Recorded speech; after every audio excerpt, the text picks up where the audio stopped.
we're back again. We're just chatting about some crazy shit, colostomy bags and all sorts of grease before the camera started rolling. Yeah, no, we're going to get really shy. So, I'd like to introduce the man of the hour. Krazy, one man. Krazy! One man, one desire. We're there, yeah. Hi. Yeah. And obviously myself and DJ Rogue, pop. What up? I don't think we need to introduce ourselves every time, I reckon we just run it. But it's cool. It's like the second episode, we need to introduce you. Yeah. The main attraction. I feel blessed, Yeah.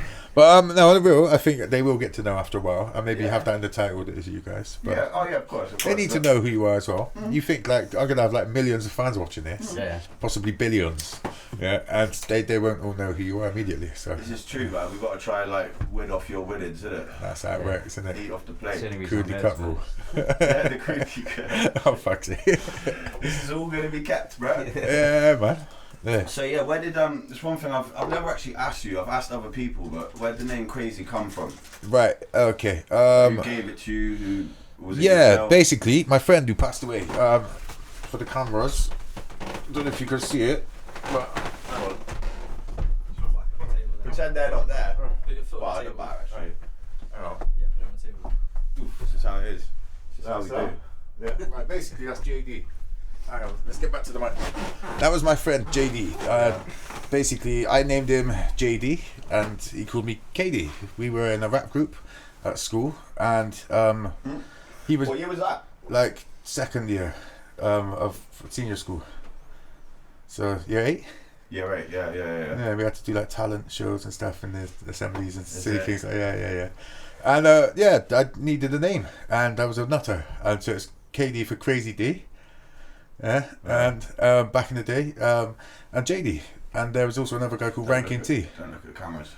Don't look at the cameras. No, cameras aren't there. Pretend they're not there. Alright, fine. So I used to be. No, it's different. We used to fucking present in 2 cameras. You know what I'm saying? So it's a bit of a different layout. That's alright. I get used to it. Yeah, a few of these drinks in it, but basically, so that's how it started. Picked the name Krazy, and I think it's just picked for me. Yeah. But I chose the spelling with a K because that was cool at the time back in the days. What you did, We're talking 90s. We talk, yeah. 90s, Is Rogue alright with the sound there? Do we need to pull the mic across a tiny bit? Is Rogue been picked up fine? Yeah. Okay, cool. I'm just a bit paranoid because we got new equipment and. I noticed you've gone in, yeah. I've been talking about doing this for fucking years. I filmed 2 before with Mr. Fire. Yeah. And like a different crew. And then it just didn't work out. Like we lost the camera halfway through, and we had real good material. The shit that we had was fucking sick. We had one with Beeve, and one with Eric the Red and Paro. Yeah. But this time it was like I wanted to do it properly. You know what I mean? So I got Rogue involved because obviously Rogue's been about from, do you know what I mean, doing bits in Bristol for fucking ever. And just do it with a. Huh? He's a good person. Probably one of the only people who's actually older than you, isn't it? Oh, giving away ages and stuff. I said older, I didn't go into ages. Government names and ages, isn't it? That's what we're going to call the podcast. It's alright, careful, you looked older, innit? But it's fitting. It fit with you as a personality. Yeah, I think basically I've been. I'm getting a bit older now, and the craziness does go waves now. I think I could be called MC Sensible D sometimes. Well thought out. So it's a weird one. I think basically, then I started getting out, and I think after doing like battles and your name gets out and things like that, and people, everyone knows you as Krazy. I can't change it now. Yeah. I think if I had to pick a name now, I'd probably go for like a 2-word name just to make it easy to find me on the internet. Yeah. And I have considered being Krazy something. Yeah. Z. Yeah, no, that's terrible. Yeah, but no, I know. No, like just for the modern age. But I just don't really have anything that Krazy Steven. That's a bit weird, isn't it? Steven Krazy. It don't work, maybe. Sounds like a fucking indie singer or some shit. or just a nutter. Yeah, or a nutter. Yeah, a local nutter, isn't it? Krazy down Steve. Safeway, fuck it, mate. But I picked the name before Google optimizing was a thing, really, innit? Yeah. I mean, we were selling mixtapes on road. Yeah. And doing pirate radio, and I become known for doing what I've done. So I'm stuck. That's me, innit? Crazy. So with the pirate radio, like what What was the pirate radios you doing? So we started off after school, just when we sort of left school. Me and Linton and Sose from Stayfire. So you were doing pirate radio with Sose? We was in a crew together. Is it? Collective Thinking crew. Yeah. Is it? This was a rap crew. Yeah. See, mind blown. Yeah. I'm gonna learn so much shit. Yeah, you probably will. Yeah. Right. So basically, I didn't know that. and then what happened was we used to do. Linton was doing youth work in Obi Corp Youth Club, and there were decks up there. So we'd go up and we'd record the sets up there. Of like, so we do like. It's not High Roads, no. No. It's just Obi Corp Youth Club. Oh, okay. Yeah. And then basically there was like MC J Shmee, there was Ellis. Rafiki used to come up, and like loads of the original MCs from back in the day, like would come up there. We'd record like sets with all of us in there going in and us DJing and everything like that. Then we'd cycle down to Passion FM in St Paul, sorry. When it was like the ends, people were shook to come to St Paul's. There was people that was on the sets that wouldn't even want to come down to radio. You know, I remember we used to go get weed there, bro. Like cycle up like 4 of us, 250 each, get a fucking 10 draw from Crackies, isn't it? Yeah. And you like roll in, and it's just like. But you know what I mean? If you. There was yardies on the corner checking who was coming in. It was a certain, like, honestly, people wouldn't have. St. Paul's has changed so much now, anyone can go to St. Paul's. Yeah. You know what I mean? Previously, you couldn't go to St. Paul's. Yeah. You know what I mean? It was like they knew who was in, and you were getting checked. If they didn't know who you were, you know what I mean? Yeah. We were some bad youths anyway, so it was fine for us, and we was just going into pirate radio, and it was best, you know what I mean? But yeah, there was people were shook of it, you know what I mean? Yeah. I used to do Power Jam, man, when it was in Easton, outside the big flats. Yeah. And it was sketchy times. I remember when Passion moved to the flats in Easton. It's the same thing. It's the same guys, Mixmaster M. And it was disgusting, man. They were like poos on the floor. He's serious. Yeah. Like, one flat up in there, isn't it? Yeah, it was the greasiest, grimiest little place, man. But yeah, so basically, we used to do that back in the day. So that was the Collective Thinking crew, and we'd do like a half hour of hip hop, half hour of drum and bass, and an hour of garage and stuff like that, and the 2 hours and stuff like that. Yeah. And that was like literally right back at the start, you know what I mean? When I was what, 16, 17. Then I got like decks. I got a compensation claim in it when I turned 18, so I went out and bought these decks, these new mics, which had like the digital screen on it. And that was it. And then we was getting like residencies in Cardiff, Vision 2K.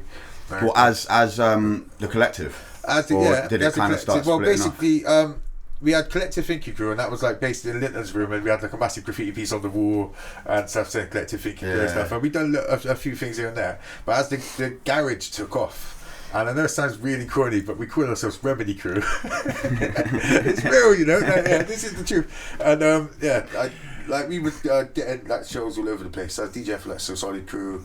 See, it's mad shit. This is why it's a good thing to have you on there, because there's so much shit that I don't know about that. Like, I started doing DJ Mag. Yeah. You know, there's the top 10. Yeah. Well, yeah. The top 10 charts for all genres. I was rated the top 10 garage chart. Well, you were in the top 10 garage chart? No, I was the guy that rated Oh, you rated it? I actually done the chart. Yeah. Sick. Yeah, before DJ Cameo. For how long were you doing that? A while. Yeah. Like a while back in the day, yeah. Oh, what? Yeah. I think I must have met you at the end of all that, because I met you Quest times, innit? Yeah. DJ Quest. Yeah. See, that was, I missed all of that, because at the same time, basically... That must have been off the back of that. So what was going on as well, also, I went on Brooklyn's show. There was DJ Brooklyn. Yeah, and he was doing drum and bass. And all the names, there was TDK, Guyver, Tricks, and all them ones, And they got me on to MC, but I had hip-hop bars. You know what I mean? So I was doing like half speed hip hop on the drum and bass. On the drum and bass, yeah. Like just breaking sort of half speed drum and bass, like on you know what I mean? And making it, and they thought it was sick. You know what I mean? So I got into that. So I started getting the raves from that side of it as well. And I think basically but where you come into it, or you knew me, Crest was like the hip hop DJ. So I had that hip hop influence from like the school sides and from Sose and stuff like that. That's you know what I mean? Yeah. But it was all like multi-drummer, always, you know what I mean? Like I was doing literally after school, around the end of school actually, sorry, when I was still at school, Jungle Book, Eastern Community Centre. And we were doing raves like when I was in there MCing to drum and bass. What, in Eastern Community Centre? Community Centre. When I was still at school, with like Smiley MCs and stuff like that. Is it? Yeah, it's it was big, bro. See, this is all the shit that I don't know about. Yeah, and then with Collective Thinking crew, we done the hip hop event. I remember Aspects were in there. Yeah. And Aspects complained that they wanted our room shut down because Collective Thinking crew, there was like Rebby P. Becky, there was loads of people like so saying that, and we had the room so rammed upstairs that there wasn't anybody watching Aspects. So they tried shutting down the room and was like, no, we ain't shutting it down, and you just tear out the party. Yeah. We were emptying out Aspects rooms, fam. We were killing it back then. Was there was like, and did you experience this as well? Like, was there like a fucking like see with people trying to shut you down and that. Like I remember when we first came into it in Bristol, like as SP, because we was our first ever crew was Soze's little brother, Tyan, Liam, and Pickles as well. Yeah, it used to be Evermore. And it was Evermore, and then it evolved to New Mesa Sound. Shouts to those guys, jeez. But I know Liam from that. Liam was a baby. Yeah, that's what I'm saying. But he was like, when we came into it, it's like this joint effort. That was it was spelt like joint and then EFFOT, and that was like it was like we'd sit and like freestyle and shit. Yeah, I bet if there was a K in the word, you'd spell over K. Of course, we the skate crew that we had before it was called Crystal, and we spelt over K. See? Yeah, I know about the K's, man. K's and Z's back then, wasn't it? But it was, every S was a Z as well. What I was like, the point I was getting to was like when we came into it with split profits, when we actually started coming into the scene, like there was a lot of people that were, I don't know, a bit standoffish. Do you know what I'm saying? Like a bit like they didn't. It wasn't even necessarily with us, but I used to go hip hop. They didn't want to embrace a bunch of white kids from Bedminster. Yeah, that was one of the things. 100%. Until they knew that we was, you know what I mean, not people just jumping on the hype, but we were doing it from time. When I was 15 years old, bro, I'm 29 years old. Like, I think a lot of the time when I met you guys was the Baileys Brown era. You know what I mean? Yeah, but before that we were doing shit because we were doing stuff at High Roads. Yeah. Down across M32. Do you know St Werburgh's Community Centre? Is it the little spot down there? Yeah. I think it was there. I remember going to like one there, but I think the first show we played was what's that spot at the crossroads in Pools just off City Road, you know, on the corner down the steps. The youth club, isn't it? The youth club, Docklands. Docklands, that's it. Docklands, yeah. We played a show there back when it was like before, but you know what I mean, but it was kind of standoffish, and like you saying that about Aspects made me think like I've heard things. Do you know what I'm saying? And I'd be keen to speak to those guys because. Do you know what? Like, no hard feelings bubbling. I'm not aiming that at them. I'm not a part in any way, shape, or form. But I think, basically, it was just because their room was dead. Imagine you're the headlines of the event, and everybody's upstairs listening to some youths. You know, we had that before though. I've had that in Hereford. They started doing drum and bass in the garden. Yeah. We played there like the third time or something. Everyone's in the fucking garden. They've already seen your show. Yeah. You know what I'm saying? It was they just want to. It is what it is, isn't it? Like it's fucking. I did. We done that, and then also I had a studio at my house as well. That's another thing I'd done. I got a computer. In the lab, making beats. This is the birth of it. In the lab production. So you know about it in the lab productions, obviously. Basically, so shortly after amongst that time when that's going on. Like I'd have decks up in my yard constantly. I would have like people coming around doing DJ sets, guest sets. It was like a party house all the time. I had like a massive booth made out and everything like that. But then I also had I got a computer and then we got 2 wardrobes. And this is when I moved back down to Easton because I moved up to St George for a little bit for a year or so. There, that's when like the parties were going on up in the house. That was mad. Then I moved to back on like Corporation Road, Easton sort of sense, you know what I mean? And flipping, we had like 2 wardrobes we stuck together. We took the doors off, I took the back off, made the boots, we stuck a black light in there. Everybody wrote all over it, and that was the one. And literally, we'd have like, my house was a DOS house like that. We'd have like 15 MCs just sat in there all day long. How old were you at these times then? Or like, not even how old were you? Fuck that. Fuck age. Let's not get into that. But what year was this? Like, it must be like.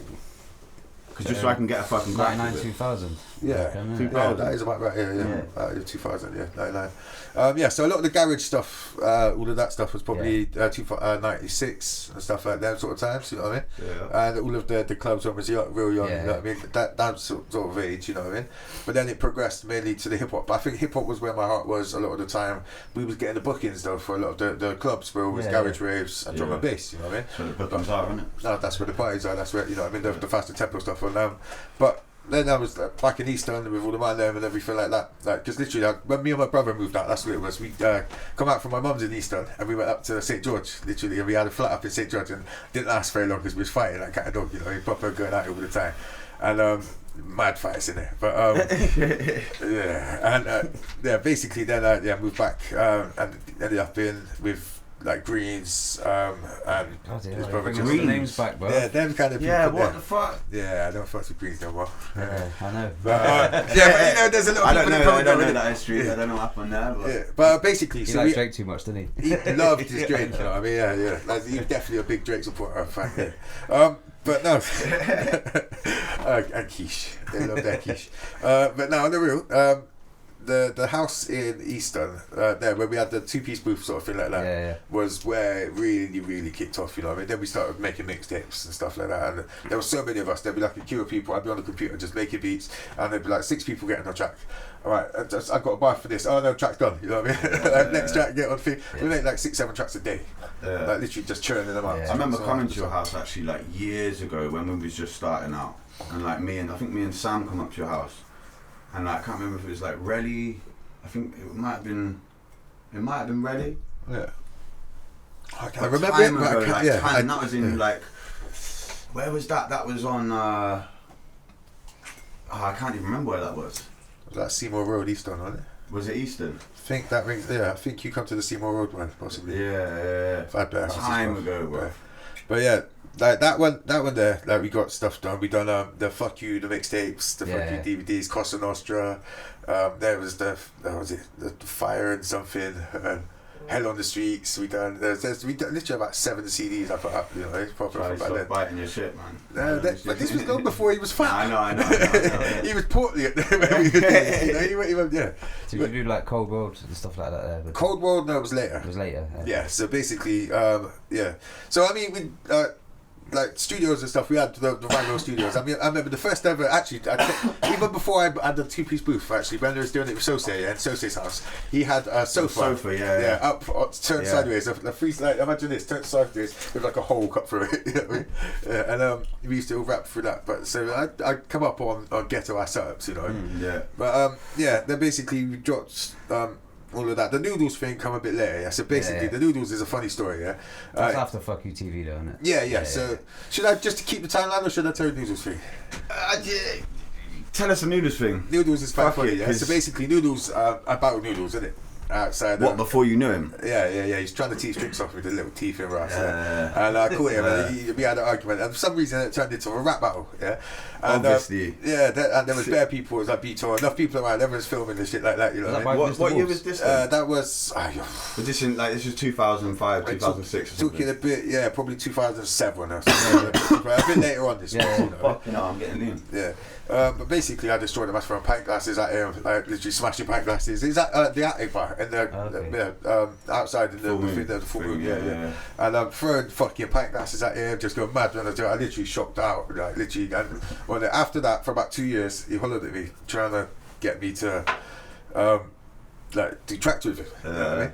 And I was like, no, I beat you in a battle. Why would I want to do tracks with you? I'm better than you. Fuck off, you know. Just go, you know what I mean?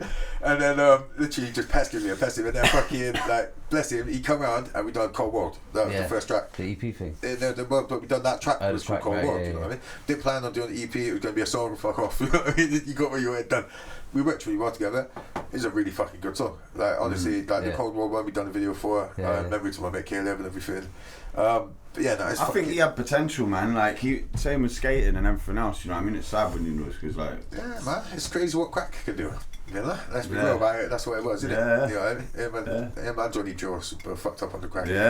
Yeah, Drills. I known Drills since I was young, bro. Like when I was fucking first started when I was like 11, and I went started jamming with him, and it was always like, what do you Jitter Johnny, that's what we used to call him. Yeah. So that was his name. He used to have long blonde hair and do early grabs off third and shit down Lloyd's. It's sad, man. But then if you know what I mean. Yeah, is what it is. He glued himself to me, didn't he? Johnny Drills. Well, yeah, but you know what I mean. The thing with Johnny is he's that guy is actually a good person. Yeah, but he was a good person. Yeah, he was cool, and I seen that in him. You know what I mean? You know what I mean? He got dealt a fucking shit hand. Yeah. In all realness, a fucking shit hand. I'm not going to talk about his business, but you know what I mean.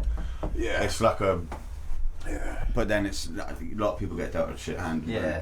No, but he did have a really shit hand, and I give him that. But at the same time, you know what I mean. He was like a leech to me. He stuck to me. He was like my apprentice. He tried to make himself like that. You know what I mean? And but the thing is, like we ran all the radiation raves together. We done loads of things like that. You know what I mean? And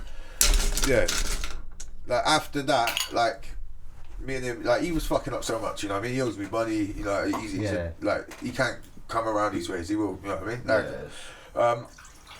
but yeah, basically he fucked up the bass so much. I'm not gonna get into it too much, you know what I mean? But then basically the whole crew fell out, you know what I mean? And him and Noodles had a fight, and fucking for a bottle in his.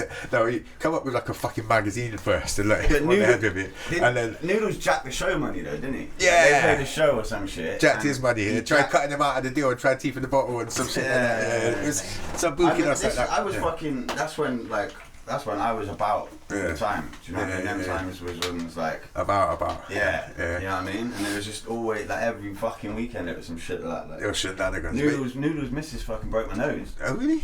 He has a bottle, man. Yeah, she could have blinded me, man. She bottled me across the face like that. That's a whole nother. Beth, yeah. I can't. It's baby mouth. Nah, not baby moms. No. I was no. It was just some girl that he some was random with when this shit popped up, like. Some shit, like whatever, and it all went crazy. Yeah. And she fucking smashed me across the face with a bottle. Fucking hell. Jeez. Yeah, he passed on it. Yeah, that's right now. Yeah. Yeah, it's alright. Cool. He'll fine, man. Yeah, well, now honestly, like, he hit him on the head so hard, and the coke could come up like a cartoon. You know, like when you see him with boom, and he was fucked. Like there's nothing he could do back. It was fight's over, you know, and everything. Like throw a bottle from close range, like straight into his head, and it broke up the band a little bit. But fucked him off. But basically, in the meantime, Noodles managed to get me signed. Like we had a proper record deal with Sumo Records through Sony and some stuff, you know what I mean? And it was a big thing, you know what I mean? Like the problem is they were making some weird glitch. What with Cold World? The whole album got put out properly. Yeah, got put out through Sumo Records. Yeah. It was a Sumo Records thing. Cool. Also, we done loads of singles with them. We done about 7-8 singles, I think, as well. Separate. Was that when you got a budget actually? Because I did a video of him. Do you remember? Yeah. Oh shit. Yeah. With the graffiti and shit. Yeah. Those guys. Yeah. What the fuck? Yeah. Fuck me. I forgot all about that. Completely. What was it like? No dissing or some shit? And but it was all that. It was like, bruv. Like looking back on that now. Yeah. Looking back on that. The music was weird. And I was happy to rap on it. Like it was Ross. It was the teacher. Ross. That's how me and Noodles. Because obviously I knew Noodles from back in skating days. That's right. He was the teacher at the. But he was Ross was the teacher, and I was on the same course as Noodles doing this music course. Yeah. That's who hooked it up. And that's when he was like, sold me this crazy dream of like who Noodles was and shit, and I was like, he's cool, man. He's like, do you know what I mean? Told me all sorts of bullshit, strung me along with mad stories. Like, put me in that M gang with. You was in M gang. Yeah, but for like a day, and then I realised what it was, and I was like, what the fuck? I painted an M gang thing, and then I found out. You know what I mean? I was just like hyped up to do music, and I thought they were connected with Task Force and blah blah blah. You know what I mean? I mean, loosely. Very loosely, but in the fact of like knowing them, innit, you know. Yeah. Now you've probably got as much of a connection as they ever had, you know. So, yeah. Listen, go there, but it's. Yeah, I mean. Funny times, but we kind of strayed because like you were giving us like a pretty like. Yeah, good timeline. So that up to like Fuck You TV. Right, Fuck You TV. Right, let's go back to that. So basically, that was a good time. That was basically, sick, man. Right, we're saying it like a whole fucking. Fuck You know about Fuck You. You know about Fuck You, the DVD, because you done the scratching and the cuts on it. Yeah, but basically that was like 60 MCs. Pretty much. I was going to shows. I got a copy still as well. You still got? Yeah. I reckon I still got a copy somewhere. I sold 5,000 of them. Everyone in Bristol. 5,000 DVDs. Now, you can't do that now if you tried, man. Like, how the fuck can you sell? Like, I swear films don't sell 5,000 DVDs nowadays. You know, it's real, isn't it? Avengers probably hitting that number. But no, honestly, like back then we didn't have the internet like we had it now. You know what I mean? It was so that's how you watched. You got your hip hop, you got everything from the DVDs, isn't it? And I was going around with my little camcorder with the tapes and everything like that. Nothing like what you guys got. You know what I mean? And it was beat down. You know, Channel U days, isn't it? Like pre that, you know what I mean? I literally like 2005, I think it was when I started filming for it properly. Because I had loads of stuff was filming before. You know what I mean? The dodgy music videos and that, but. 2005. Like we had the DVD come out probably about 2006 by the time I finished it. Was it? And we had like 60 MCs like Stick of the Dump, Mike GLC. Yeah, I remember. Because that was the same time. GLC, Man on it. GLC, innit? Yeah, man, the MCs on it. But loads of Bristol artists as well. And it basically, I think that's what it done. It taught me about platforms. And I think I become the platform then. You know what I mean? And that's how I've kind of managed to do what I was doing. I think basically because I knew all the MCs from also from the studios and all the stuff that we done where I was recording a lot of them.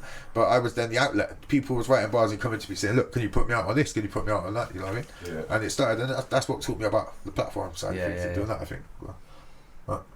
Which is where it's led to now, pretty much, isn't it? Yes. I think.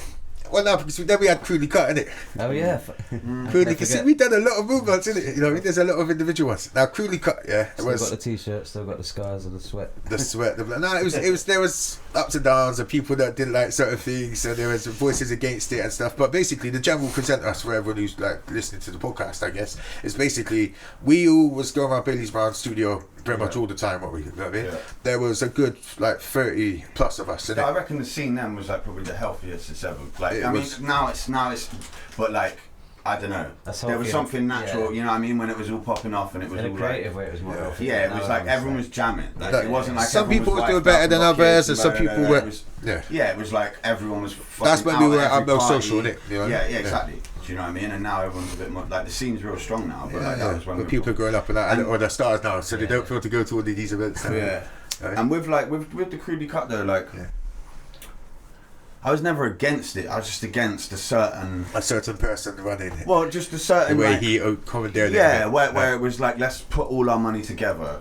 Or whatever, you know what I mean? And it was just like, I mean, it is what it is, and like I think that was just to get things done though, isn't it? And I think the concept was good. Basically, it was like 36 different artists or creative people under one label as an umbrella thing, you know what I mean? And basically the idea was, I get Rhodes fans, I get your fans, you get my fans. Yeah. But the problem was, and certain people didn't have many fans or much to bring to the table, you know what I mean? And not everybody was happy to have their music out on the same thing as that. And it is called some riffs in certain areas, you know what I mean? Also, some people not willing to pay money, or some people, you know what I mean? And with that many people, it's going to get hard. Like it's hard with a group of people when it's like a crew. It's hard like with fucking 8 people in Split Profits. With that many people, that many creative differences, when it's like you're all essentially like a fucking shareholder or whatever.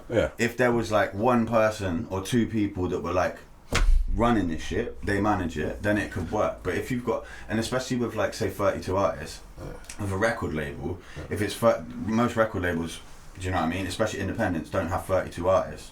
So you can't give everyone the same energy anyway. Potential you can't. So like the idea, we didn't know this much at the time though, I don't think. No, you know what I mean? any of us did, it was a great idea at the time, you know what I mean? And you're right, and these are things that we learned. Basically certain people were getting more, and there was like the Bastard Sons were getting a lot more push off of a lot of things, like with the adverts and stuff, and it's not a bad thing. But that was kind of, it was like Split Profits and Bastard Sons were the two kind of head to top like groups at thing, at that time, you know what I mean? And that's what that was the bigger names of it, you know what I mean? So, and I think there were differences amongst opinions about ways certain people were doing things and stuff like that, and money on certain things. Man, I don't want to get too technical on that, but basically I don't know a lot of it, to be honest. I wasn't that involved with back then, to be honest. No. I love him to death, bro. I used to live with him. But it's a lot of people had problems with Beto. Yeah. You know what I mean? And he didn't do anything massively wrong, from what I could tell.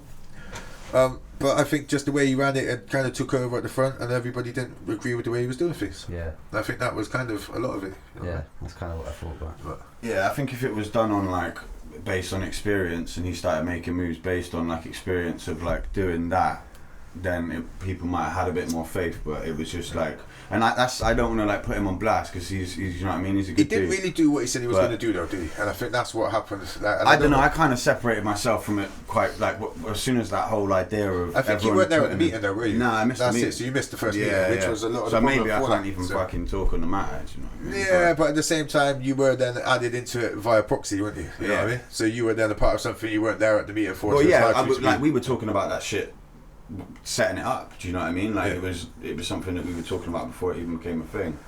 But I don't know. I remember like me and Bailey's Brown sat down, come up with the name and everything like that. And, you know what I mean? That was, it was a good thing, you know what I mean? But I think it was a lot of positive to come from it. We learned a lot about the way musicians work. And the launch party was sick. Arkwell, wasn't it? Done the Ark, it was Arkwell. That was a sick night, man. Yeah, heavy. They all was there. Yeah, you were. Was I there? Yeah, I think so. Everyone played. I'm sure there was a lot of like them nights back then. Yeah. This is a blur. There was so many many, of them. Like, and it's mad though when you it's start probably on a talking. Wednesday or something. I mean, there were so many nights. Yeah. And Tuesday, do you remember Run? Right. I used to work at 50/50 in it. Okay. I'd like have work on a Wednesday because I'd do like 2 days a week or some shit, and I'd have like work on a Wednesday and always go run with like Marshall and that from 50/50. Yeah. And just get fucking it's good times though, man. Back when it was in Native.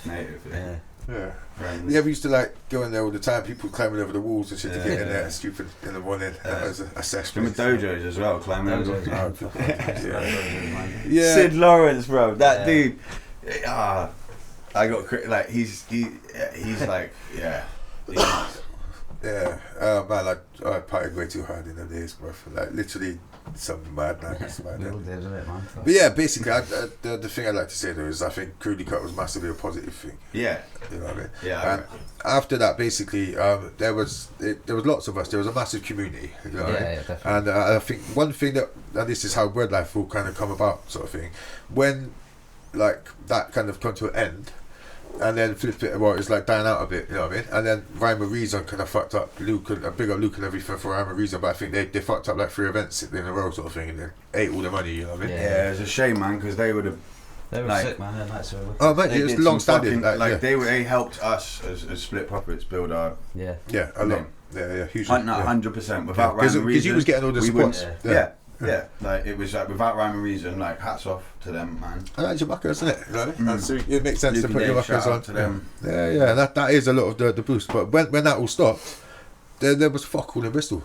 Like it's hard to imagine like, a time when there was no hip hop in Bristol at all. You know what I mean? And we had a community meeting at the Plough in Easton. Is it? And honestly organised a community meeting and got bare artists, everyone to come through. And the thing they said is we needed the night.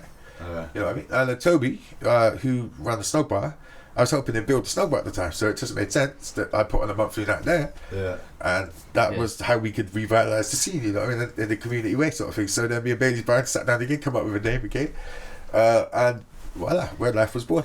Was it you and Bailey's who sat at Wordlife then? Yeah. Me and Bailey's were team for years and years and years, man. That's my mucker. Yeah. You know what I mean? Like, I'd be lying if I discredited the guy. We worked like together a lot. That's it. I didn't know that, man. I didn't know he's part of the whole Wordlife thing. He always has been, but he's obviously doing what he's doing. Yeah. I've kind of ran with what I've doing, and he's, you know what I mean. I mean, it's still close like that, you know what I mean. But I think like he's obviously got his kid full time now as well, so his life's changed a lot. But and certain other things he was doing, like he was flexing hard at the time, you know what I mean. For other, you know what I mean, and you know, it's fuck life. But on the road. But he's he was there. Like we come up with the names together for Crudely Cut and for Wordlife. You know what I mean? That was, explain to the people who are listening what Wordlife is. Okay. Obviously, it's a radio show, a night, a fucking channel. Platform, innit? Yeah, it's just become a brand, innit, really. It's a one that it started off basically off the back of that. Like I didn't want ownership, it's for the community. It was for people. It was like there was a lot of artists that just didn't have a place to express, to do what they're doing and stuff like that. And put out and have nights to go to. There wasn't, you know what I mean? Oh no, they'd be done the contraband. That's what it was, the contraband cipher. I'm missing out the contraband cipher. Yeah, shit. Yes, it's this super silver haze is high, fam. I'm telling you, it's probably. But this is these dumb flavors nowadays. Yeah, this is like 4.9 out of 5 in the weed Bible. Like this is. To be fair though, it's sativa though. So I'm like, I probably miss enough bad shit. I probably like listen back to this. I'll be like, oh my god, you've just all over the place. But super silver haze is a thing, you know. But now on the real, the contraband. So just before. So when Rhyme was ending, contraband. Basically, we done that for like 2.5 years or whatever. And I went up.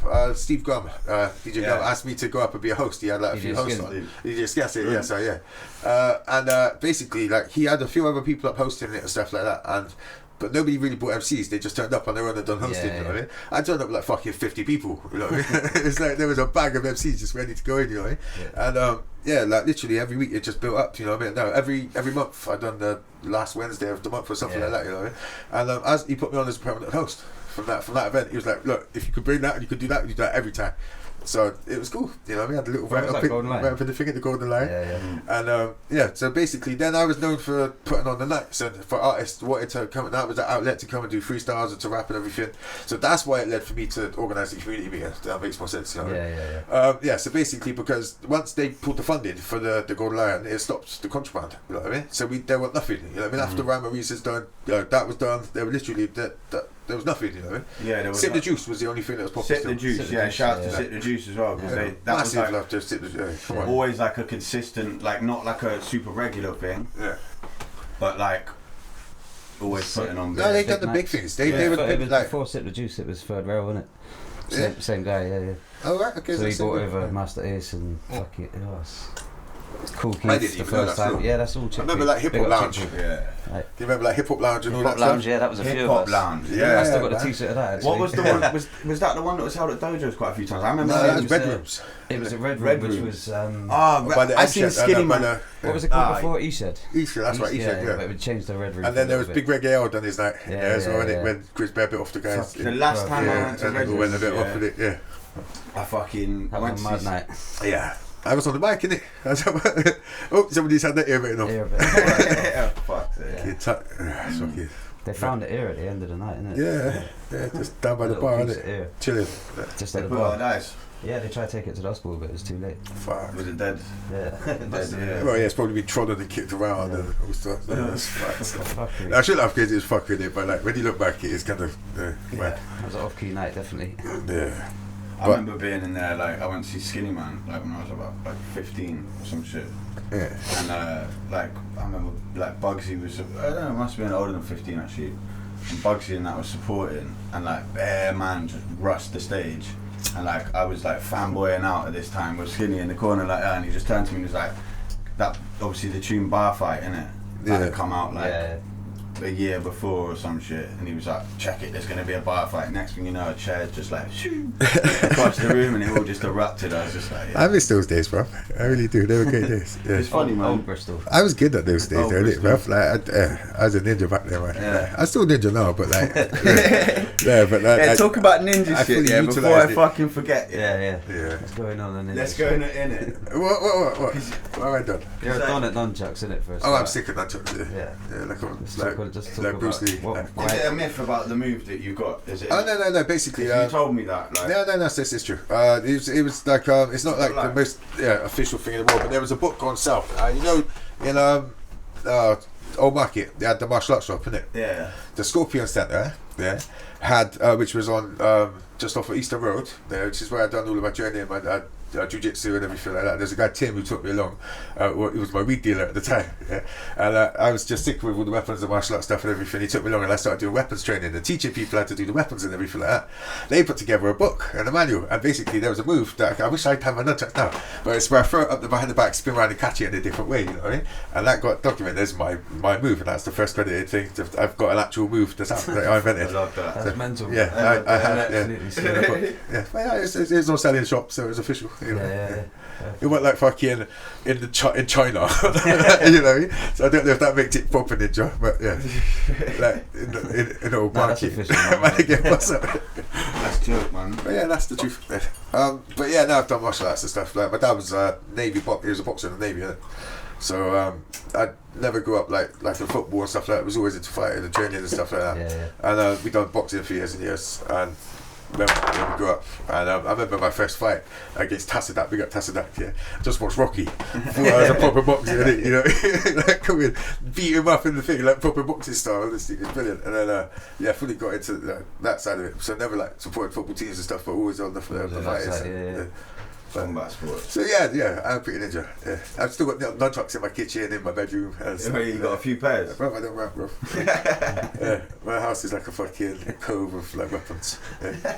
Like, honestly, I feel sorry if I ever got burgled. Like, that's what I was going to say, it's a burglar's nightmare, isn't it? Yeah. Well, if they get first, I'll catch me asleep like that. Could go either way. No, I'd probably wake up like, probably bring off the reaction in it. But you ever had that before? What? But no, had someone break in. Touch wood. No. Yeah. No. I don't see. I had it shit when I was younger, but it wasn't even. Just for anyone I don't see when I got weapons. is like broad daylight, man. Yeah, but ninja stuff's fun. I still do like backflip training and stuff. And shit like you do a backflip? I'm pretty ninja still. Wait, could you backflip on the table? I will do it now if you want. No, fuck off. Imagine that would be the best footage for you now.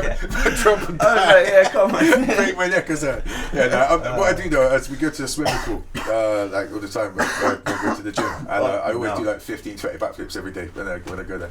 I try a lot of into the water there just to keep the agility. So you can still do it, you know what I mean? So a lot of it's confidence, you know what I mean? Any guy can do it if you not like butterbean motherfuckers, but you know what I mean? Yeah. Like, as long as you keep tucking your knees up a bit, you know what I mean, you can whip it round, you know what I mean? But Joe. Kind of. Yeah. I feel to do some ninja shit now, but no. I wish I had nunchucks. Should have bought the nunchucks. I said was it nunchucks or numchucks? Nunchucks. Nunchucks. Yeah, but they're making. I always used to call it numchucks. Yeah, numchucks. yeah. I think that's a bit now. Yeah. But now the way, Shit, that weed tickle you, man. Wordlife. Yeah. So basically it started off like when we say it's a brand, I didn't anticipate it to make it a brand. It become a brand because I think, and the good thing is it was because it is from the people. As much as there's a few of us, as you say, manage it and like organise it and pushing it, it was genuinely, and I mean this from my heart, for the people. You know what I mean? We had one headline every month. You know what I mean? Yeah. And then we'd put 8 acts on, 8 support acts. You know what I mean? And it was from Snug Bar times. Yeah, Snug Bar from the first week. Every single month, you know, I mean, K was the first one, Bugsy was the second one. I remember like I could go back and show all the flyers, and every single one's got 8 support acts. You know what I mean? From local acts. And I picked up one artist from each area, and I've like one Eastern man, one St Paul's man, and one like North. You know what I mean? I just mix it up. You know what I mean? And I'd list it like in the order of the talent, who's got the most out and stuff like that. You know what I mean? And everybody, like there was hundreds of MCs that had actually rapped on that. You know what I mean? And I can tell you, and it's not to be big-headed, but I could tell you, another night in Bristol just put that many artists on. That's what we did when we done the Wordlife, so it's no bar, you know what I mean? I think that's why you're like the perfect man for the position. Do you know what I mean? With like Ujima, with Wordlife, obviously you've done it, but like the way you do represent everyone has been like a fucking key part in Bristol, I reckon. Well, in the past like 10 years, you know what I mean? Like, definitely. And obviously the shit you done before, like I don't know. That's down to fuck you DVD and stuff, you know what I mean? Like what you said, because where I realised about being the platform. Well, it's all because from the beginning, you know what I mean? It's because of everything. I think that's where it come from, you know what I mean? But it's just because I've worked with that many people and I've got the relationships with that people now, Ujima and stuff like that I'm doing. I've got the links, you know what I mean? It's not a thing for me to phone up somebody that I've been working with for 10 years and go, fancy coming on radio? You know what I mean? Whereas for other people, it's hi, my name's Derek and I'm trying to link. I don't know where Derek come from. We got DJ Derek. My name's Dave. We're good, Dave. And, it's always a Dave. Yeah, there's bad days in it, so you can't get offended. But yeah, basically, like now it's new introductions for a lot of people, and it's then speak to my agent, stuff like that. You know what I mean? You know what I mean? You get the deflector in it. You know what I mean? Yeah. But I know these fuckers. You know what I mean? I've seen them puke up. Like I've got them drunk and made them puke up. You know what I mean? I know every fucker. Yeah. Your show's probably booked out till like next year. I booked up to next year. Yeah. Already. Always, isn't it? I remember about 6 months ago it was booked till November. It literally just went poof when it first came out. What, the Wordlife show on Ujima? On Ujima Radio show. Yeah. The amount of artists that are going on there is like booked up till next. So just to explain, just to explain to people who don't know, I guess as well. So basically, after a while with the night, the snowball stopped, didn't it? Yeah. But me and Scotty Rex, big up Scotty Rex, we started putting on like bigger ones. You know what I mean? We done like Malcolm X, we done like Lakota, like a few different like big places. You know what I mean? And we done that's when you put Cass on, isn't it? Cass is dead. You know what I mean? We had Mob Deep. You know what I mean? And then toured with Mob Deep around. Yeah, like a madness, you know. What's the guy's name? Joe Young, is it? Joe Young from Wu-Tang? Yeah. He made me the. Fuck me, I'm lead. He made me, what is it? What do I say? The rep for Wu-Wear. The rep, I remember that. Are you still doing that? Like, or is it it's not entailed much work. Yeah. You know what I mean, I tried a few things, done a few things back then, but nothing really massively come of it. So it's just got stagnant. You know what I mean? I'm not gonna act like it was, but it was nice to be asked to do it and to be put in that position. You know what I mean? Like grow up listening to Wu-Tang and next thing you know you're an official rep from Wu-Wear clothing. And what was the deal going on tour with Mob Deep? Right, so basically, we just got on with them. And they said, come along. Yeah, you know what I mean? That was it. Like, it's that simple, you know what I mean? I'm hanging out with Havoc in the hotel, and we've got Acorn coming up and jamming. Yeah, he's like, I know you from somewhere. I'm like, yeah, I'm Krazy or Casual. Like, yeah, you know me. You know what I mean? Chilling with Acorn and fucking Havoc from Mobb Deep, and yeah, it's mental. You know what I mean? DJ Les and Big Noid just like chilling around. Sure. Let's get selfies. You know what I mean? Wearing my Wordlife hats. It's fucking beautiful. You know, like, those were good times. Yeah. You know? Yeah, I remember that, man. That was wicked. Yeah, man, we've done a few things, you know what I mean? But and then from that, basically, right, Joe Young, so the Mobb Deep night. Did that all start from an interview of him on the Wordlife show, though? Because you interviewed Joe Young, innit? Right, no, so this is what I get to. So Joe Young, yeah, basically, he come over because I got a phone call from I can't remember, Dan Green, the agent in America. Yeah, right, he's like the biggest agent for all the artists. You know, I mean, if you do a tour as American artist, he's the go-to guy, sort of thing.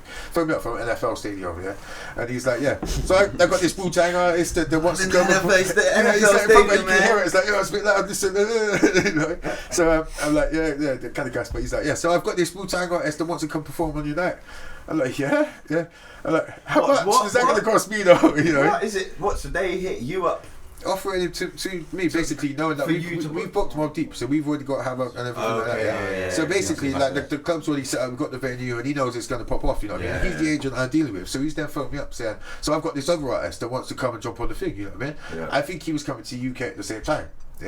Just tied up that he was that. So basically, and that was his agent and stuff like that. So he was So he said, "Can you put him on the thing?" And I was like, "Well, how much is that going to cost?" He's like, "No, it's free. Flights covered, everything like that. It's over there." You know, I'm like, "Yeah, okay." So we got Joe Young from Wu-Tang on. You know, turned out he's a sick dude. Like he's a wicked guy. We got on when he come over, we jammed. You know what I mean? And I took him on Ujima show, Miranda show.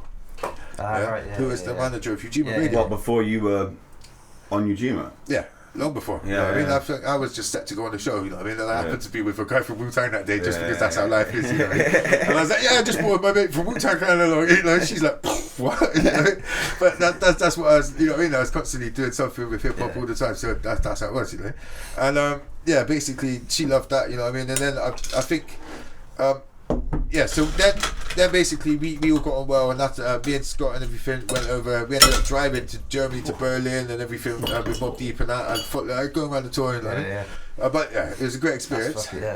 But then the radio thing happened was, so like Miranda, she's the manager of the station. Yeah. Now I don't want to say in any bad way nothing bad about Ujima, because it's not. But the community of there was a lot of people like going against Ujima and saying bad things and stuff like that. And I think they needed the community to fall back in love with what was going on at Ujima. We went through a little bit of a rough patch with some stuff that happened with some people. None of my business, you know what I mean? But basically, they needed people to make the community fall back in love with it, you know what I mean? And then basically around the show, I also put Jay on the 17, and Dibson on a time when I couldn't turn up because I had to go to another tour. And I was working with all these artists, and she knew that I'd done that, and she hit me up and said, "You should have a show. You know what I mean? You should think about having a show." So I was like, "What, like coming on and doing a show?" She's like, "No, actually having a show." I'm like, "Let me try a special," because I hadn't done nothing, you know what I mean? Do a one-off special. And then she put me in training and trained me up like that. They usually train people for like a year, 2 years, and I think I trained for like a few weeks, but like vigorously went in, you know what I mean, trying to learn how to do it. And I've done my first show, and I was like, "Yeah, this is sick," you know what I mean? Done the second show. Like, it's a wicked show, bro. You're a natural now, isn't it? Definitely. Well, the second show, everything went wrong. You know what I mean? Panicked. Like, you know, the fountains in town with the water going down it, like sheets of water. My face was like that. I was like soaking around, like, everything's going on, like, dead air, like, yeah. So, we're going to put some music on now. Everything's going mental, you know what I mean? Management running in, like, what's going on? Yeah. Anyway, turned out I programmed the show on the wrong day. So, you know, I didn't know what I was doing too much. So then after that, I was having doubts. I was like, "Is this for me? Like, should I do it?"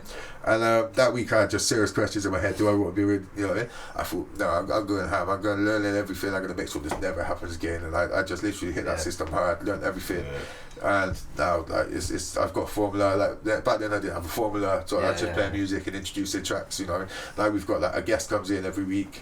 And we do like an interview for like it's a wicked show, man. And then the freestyle at the end. And so they get to play the music at the start of the show amongst other tracks, and then like it loses any nerves. You know what I mean? So like, you know, if you go to do a radio appearance and you're in there for like 5 minutes, so have I said everything? Is it? You know what I mean? Whereas if you're in there for 2 hours, you know, so you get to talk to them for a bit. And I think basically that from that it makes it easier and more fun. And then by the time it comes to the interview at 9:30.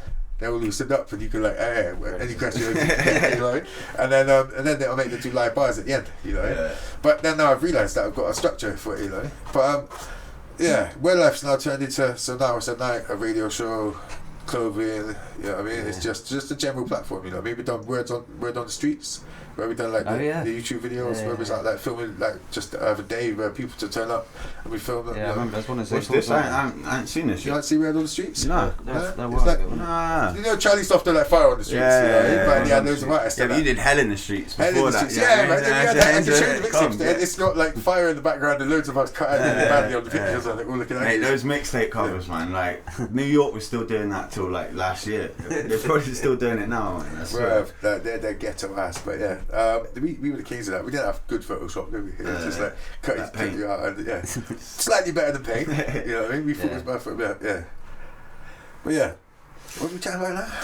Wordlife, just with the with the Ujima show, like it is the formula that you have got is fucking sick. Yeah, it works. And it's put a lot of people on as well. Do you know what I mean? Like a lot of people, well, not like, do you know what I mean? But it's like a fucking good platform for people. Counted literally yesterday because we were going to do like a post thanking the people that's come up, and I was writing the names out, and we put on 57 acts since since the show started. Since the show started. Yeah, it's been running for just over a year. That's what I mean, man. It's a fucking good look. But 57 acts, man. And that wasn't happening before. Like before that, like, you know what I mean? There was like shouts to Carousel. Do you know what I mean? And the show that he was doing. Yeah. Like time ago. No, it was Cassel's like an entity himself. Like, he's brilliant. We need Cassel. He's like another platform. You know what I mean? So we shouldn't be putting us against each other. You know what I mean? We should be proud that we've got Cassel doing it. That's what I'm saying. Yeah, I think, you know what I mean? I never put. Yeah, no, but you know what I mean? Yeah. No, he done this way. He didn't do this. You know? No, he done it. He done it. He was sick. You know what he done, and he brought up a lot of people. Man, you know what I mean? Well, he's still doing. He was like the drummer, innit? the drum and bass thing was mainly where his focus is, and I think you know what I mean. I think that's like as much as he raps and he does other stuff like that. I think it's hard being multi-genre. It is really hard being multi-genre to like. Not saying like he's a jack of all trades, master of none. Like, you know what I mean? But I reckon his hip hop shit's good, man. He's really good at all of it. He's one of these people that really does. You know what I mean? Yeah. But I think basically mine is focused on the hip hop side of it. You know what I mean? I mean grime and like sometimes reggae, but it's more like the vocal side of it rather than the music and stuff like that. You know? Wordlife. Wordlife. It's in the net. It's in the net. EA Sports. Yeah. But yeah, so yeah, it's done alright. Yeah. Big up everyone that supports it, I think, innit? You know? Yeah. But honestly, from my heart of hearts, I think a lot of people think I'm Mr. Wordlife, you know what I mean? And yes, I am the host of the Wordlife show, but there's a team of people, you know what I mean? We got Rogan Josh who was there earlier, Diat Media, got my brother Tony, he runs the Wordlife Extra page, you know what I mean? And he's smashing that, innit? Yeah, it's doing well. Like, it's sick. It's sick. The whole team, man. The whole team is like, it's a fucking. It's like essential. I think. Do you know what I mean? They've literally come up and like to every single Tuesday they're here. You know what I mean? Without a doubt, they've got a show like you know what I mean. And it's not just me. As much as I'm the face and the contact for the people, it's been about. At one point we had like 30 odd people that was working for Wordlife when we was doing the bigger nights. You know what I mean? Like, it got big. You know what I mean? Yeah. But it was, I'm not doing that for me, man. It's if I could earn a nice wage out of it, safe. You know what I mean? But that's crazy on the first, really, isn't it? You know what I mean? It's not Wordlife on the, you know what I mean? Like, I don't know. But yeah, it's a hard one, man. Like, earning a wage out of the thing you love is like, until the thing you love becomes, like, profitable. Yeah. It's a grind, you know what I mean? It's a hustle with that. And it's like, you can, like, you know what I mean? You can do that whole, like, fuck it, I'm going to put everything in.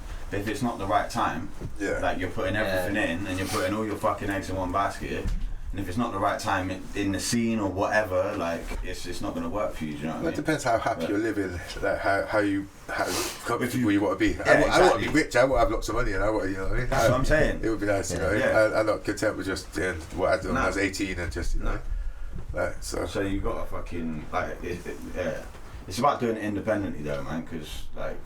Making a brand with Wordlife, you can, like you say, do the t-shirts, do the nights. Yeah, we do, but they were still brother, man. Like, everybody I know, but it's like it's not like you get rich off of doing it, you know. Yeah. Like, honestly, the reality is, it's a graft, you know what I mean? It's a graft, and it's a labour of love, I think. Yeah, it has to be, innit? I think that's it, you know what I mean? Like it really has been to make the scene flourish. Yeah, and well, it's worked, man. I reckon. Like I think what's been as consistent? I've done it from the purest of places, and I think that's not me trying to front. Like, I genuinely done that for the interest of the scene and something that. And that's why it's worked, isn't it? Because for me, it's like it's all my mates. It's because I know and get on with everyone. As we said, we roll deep. We used to hang out and do that all the time. That was my social group. You know what I mean? Anything I could do to make that better. You know what I mean? Right, it's like nice to facilitate it and get some money at the end of the night. You know what I mean? To be a bit of a boss, blah blah. Yeah, and I'd be lying if I said it wasn't good to do those things. You know. Yeah. But ultimately, it was for the heart of the scene. You know what I mean? I was putting on MCs that I'd never heard. You know what I mean? I wasn't doing that because, you know what I mean? Because I was trying to make money. Because who the fuck books artists you never heard? You know what I mean? That's not a clever way to make money. Not a good formula, yeah. But it worked. It gave people their first show. It gave people chances. You know what I mean? And stuff to do. Like, That's a good look, man. What about Sheffield? Right. I know you're a fucking, like, every time I look at your Instagram or whatever, it's always food. Hungry, isn't it? Yeah. It's I'm not always even some, like chef. real nice looking food, and like. That's just me cooking though. Yeah, I know, but you I swear you got that. I was a head chef for a bit. Yeah. So basically, I got asked to be a head chef. What was your menu, bro? My menu. That's This is what pissed me off. That was a voodoo, wasn't it? Yeah. Basically, they wanted me to cook their food though, and it was like no disrespect for them. Like I've not really said nothing. I didn't write anything on Facebook. Yeah, and everything. yeah. But basically, like when I go to a place and you're head chef and you think you're going to write a menu in it, you know what I mean? Yeah. And you think you're going to get to serve people your food. The food I was serving to people wasn't my food. So that couldn't work. You know what I mean? That was and they weren't selling enough meat in there. So basically, they're putting these fuck off things in the smoker. Yeah, and I think they're sorted it now. It's a bit better now, you know what I mean? Yeah. But then like you chop up these slabs of like brisket and stuff like that. It's beautiful, and then you stick it in the fridge. And then 3 days later you stick it in the rationale, warm it up with some steam and spread some barbecue sauce on it and slap it on something like that. That's not my food. Now I won't go in the cook, so like, you see what my food's like on my Instagram. Like when people come down and come to the You need to do like a UK Gordon Ramsay, like Krazy's fucking, just go into restaurants, innit? Yeah, well, just get a film crew following me there. Yeah. I think I could do something. We should make that happen, man. Let's do we should something fully like that. make that happen, imagine that. Yeah, I mean, imagine that. Yeah, hey, I'd love to do some sort of food programming. I think I'd maybe get an artist. We could just go take an artist and make them choose a sort of food or something like that. So what would you get off the burger menu or something like that? A good idea. Dress up, like go in with another artist and then dressed up. Yeah. Do the whole Gordon Ramsay. Oh right, okay. You got an idea, sit down and I got a whole fucking. It's brilliant. Yeah, I'm down. Yeah, if it's involved with food, but yeah. But basically, yeah. Right. So my mum left my dad because he was a bit of a cock. That's not going. But when I was about 13, and my mum, like my dad was like a bit of a bellend. Like he had to have. Meat at 2 beds on the table, 6 o'clock, could bust up my mum kind of thing, you know, prick. And but basically, when we left, she nicest woman in the world, but she was like, I'm not cooking meals like that on a set time no more. I'm not doing it. You know what I mean? If you want food, it's in the fridge. You go cook something. If you want to do something, tell me what you want. I go buy it. You got, you know what I mean? But she was just, I've had enough. I'm not cooking again. And occasionally she'd like do a curry or a chili or something like that. But it was pretty much fend for yourself. You know what I mean? Yeah. I was like, I want to cook. So I remember I done rice with like cherry aid once. It come out like radioactive pink, and I was like crying, like, I don't know what I've done wrong. Honestly, it is all fact, you know. And I when I'm like 13 or something, I used it. And then after that, I started cooking for the family. And I started getting into it. I was enjoying it, and I was like, so I'd be like, get this next time. Or, you know what I mean? I'd make my mum get different things and start cooking for everyone. And then when I was running the studio and everything like that, I always had a bucket chicken, like on in the kitchen, guaranteed. There was always a bucket chicken with it.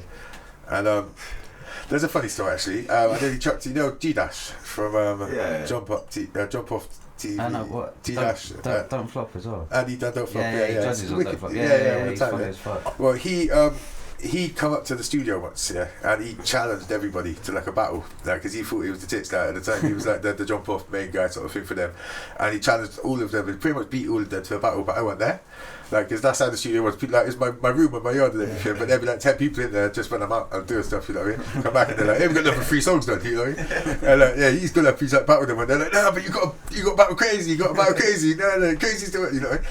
So that was the one. That was the best battling out of all of them. You know, and yeah, flipping. He's come back on the night time with like camera crews, and everybody's got to go for they got drinks, and he's outside, and I'm in some beat down vest with my toe hanging out my sock and tracky bottoms on, cooking a bucket of chicken, you know. And yeah, literally, he's come up and like I'm up the stairs sort of thing, and he's outside, and there's like bare gang turned up, and I'm like, what the fuck's going on? And nobody told me about what happened earlier, you know, like, cause I just turned up to do the food, like get the food on, and yeah, next thing, like, I looked out the window, I'm like, what the fuck? Like, what? You know, he's like, war. I'm like, rah! So I got the bucket of chicken, and I'm trying the hot liquid. Yeah. He's like, no, lyrics. I'm like, what? Yeah. And like, fuck off. He's like, yeah, no, told me through the window, like, what's going on, like, of a battle sort of thing, yeah. And next thing you know, like, I'm like, no, fuck off, I ain't doing that. Yeah. Tutu's, he said, so somebody said to him, like, start filming you like rapping him up through the window, that'd be great footage. So he started trying to bar me up through the window like that, yeah. I literally went down the stairs, jumped through mid-air, and apparently I'm rapping back at him mid-air out the door and shit like that. But yeah, so me and G-Dash had a battle. That was fun. Who won that? Obviously me. Come on. Well, you smashed Don't Flop as well, innit? Yeah, From the first one. Apart from one of them, when I was really drunk, I didn't write any lyrics for it. Oh no, that was against Joker Star's yeah. terrible. Freestyle, yeah. Everyone's like, yeah, you're really good at freestyle. If they heard what I actually the other two though were phenomenal. I done another 3 that I won. Was it the EastEnders Omnibus bar? It was a killer. I remember that. What's that? Your mum's so fat. Such a fat hip hop bus. Yeah. When she walked past the TV, I missed the whole EastEnders Omnibus. But yeah, jeez. Who was that? That was a Psychosis Holocaust. Yeah, you slapped his hat, bro. Yeah. See, Royal Dukes. Was the first person. That was the first one. Yeah. So basically, Don't Flop. It was the first was in ever Hush Bar, wasn't it? In Hush. Yeah. It was the Hush, first ever Don't Flop battle. Across the road. It's Southwest. Sorry, not ever. So Don't Flop. Yeah, the company. The first ever Southwest battle ever. Yeah, the first thing was me. Yeah, I remember. Yeah, and I won it. I went against Royal Dukes, and I had no idea what the format was, didn't know anything about it, you know what I mean? And I remember watching that. Yeah, I remember. Yes, it's still on there now. It's got like 15, 25 views. Yeah. Like, it's kind of basic. Your mum does a batty wash for a $5. Yeah, kind of bad. You see, he knows that. Come here, bro. You know. I know all those bars, bro. Yeah, man. Some of it was viral. Like some of the stuff, because there were no limits then. It was like the Frankie Boyle joke era. Like, you know what I mean? Yeah. A lot of that get you cancelled now. Some of the stuff you get fucking written off, mate. So like, but that was written off. It was the era it was in. You know what I mean? Basically, like I didn't know anything about him. Literally, I found out I was battling him, and I go online He's on alright his as well, MySpace. isn't it, really? Yeah, but he didn't even have a picture of his face. Them boys. Squid Ninjas, isn't it? Yes, Ninjas, but he does all the artwork for Cool Wave Machine, like for he's killing it, Busta man. Rhymes, he does like all that artwork is He's fucking sick, Benny the Butcher and shit. It's good to see what he's doing, like bits, you know what I mean? Yeah. But yeah, so basically I didn't have a clue. I just knew he was Welsh, you know what I mean? So I just gone in on the Welsh angle, and I was a horrible bastard, you know. I just terrorised, you know what I mean? Sheep jokes, fucking. Yeah. No, I didn't want to beat some of them. They watched the battle, you know. Like, I'm not gonna give away no more. Yeah, there's some fucking ones, you know. Said he looked like the picture of picking on your Monster Munch or something. Yeah. And the fuck knows. I can't remember. That's about Hitler's Twitter. But yeah, no, it just was. It was horrible, you know. Yeah. I prefer the other battle against Psychosis because. But no, the thing with that one was how badly he choked. Yeah, that was a mockery. Well, the third thing was like the worst ever choke you've ever seen in a battle. It was painful. Yeah, he kept on trying. It was like. And what you walk up and slap the front of his hat and he's he didn't know what to do. Froze him like a rabbit in the head. 3 times in that battle, wasn't it? I was a bit of a cock there. I was a bit jumped up on that one. I can't even front, you know. That was good to watch though. Yeah, and then Enigma as well, isn't it? Enigma. With the stumpy finger. Did you battle him as well? Yeah. I don't know. Yeah, I reckon I had that one, whatever. I don't know if I've seen that one. Yeah, no, Joker Star was... I saw the Joker Star one. Yeah. Well, look, it was fun. It got me down, it got me out there. You know what I mean? I think aside from doing all the road stuff and the album stuff and everything... But they've contacted you from coming back to Bristol now, innit? Right, yeah, so me and Eric get on really well. Yeah. He's a boss, man, you know what I mean? Him and everything with Don't Flop kind of took a hiatus for a little bit after their team kind of, you know what I mean? And people don't like him and everything, but me and him get on really well. Bro, you know? I settled my shit with him a long time ago, do you know what I mean? Like, we obviously had the whole madness. Well, it wasn't even really a madness at all, but I mean, like a pretty public fucking beef. Back and forth on it. Yeah. Oh, did you actually personally? I didn't. Well, no, like it's a boom bap, bro. Like the first boom bap, there was like tent flooded, people like out the back of the tent and shit. Yeah. Matt just like shirt off, fucked out of his face, like fuck, don't flop, and the whole tent just like and then just look out the back and there's and like, pain. But then but it's some shit happened with Mickey Worthless and they tried fighting on Sam, like when Sam was on his ones, but they never, it was some dumb shit. It's all in the past, you know what I mean? Like, I want to see any kind of fucking avenue with the scene succeed, you know what I mean? So if they're doing their thing and it makes people fucking happy, but basically it's something that I wouldn't really. He's doing a good thing for the music scene. And I think that's what it is. And I think regardless of what happens, that made them all kind of slow down and stop, and it's had to rebuild back up and everything. You know what I mean? But I just reckon it could have been more like with the whole Don't Flop thing. I reckon like it could have been more integrated. Do you know what I mean? It could have been like I don't know, like. Not so fucking rigid on like the rules and shit like that, because like what put me off doing a battle, because I was on a fucking lineup to battle. Oh really? Battle Clarity, yeah. I remember that actually. Yeah. And like I was doing the tea shop ciphers at the time. Yeah. And like a week before or some shit, I got an email or a text or some shit saying like, when you get there, you have to report to so and so, and like you can't start freestyling. If you start freestyling halfway through your round or whatever, we can cut you off, and just had a list of rules and just like. Yeah, right. Where I was at the time. Actually, I remember that you complained about all the rules and all the techniques. It was a bit. Yeah. Come on, man. I think they were trying their hardest to make it official. I think that's what it was. Yeah, and fair play, but I think they went overboard, and that's just my opinion. And I don't fucking. It is what it is, but like I think that whole setting up rules and shit. I think you need to have some sort of regimented thing, and it needs to be organised. Do you know what I'm saying? But it doesn't need to be like if you write in a fucking email beforehand, if you start freestyling before your round, and like we can cut it out. Like, what do you mean? Like, yeah, I never received an email like that. I swear down, I didn't. You know what I mean? But so instead, we just battled at the tea shop ciphers, and it was I remember that's right. Wave. It was joke. Yeah, I remember that. Yeah, that day it all got cancelled, and and they were there in the crowd. Oh, they come through. Yeah, and Matt was dropping. Yeah, I was there. Oh, deep times. Yeah, no, I actually forgot about that. But like after all that shit, do you know what I mean? Me and her spoke, and we fucking it was all. And me and Mickey Worthless spoke even. And it was just like I'm just like whatever. They're friends again now. I think they all fell out. Yeah, what like you know what I mean? Whatever. It's not people that I mingle with. You know what I mean? I don't get time to spend. Now on the real, basically.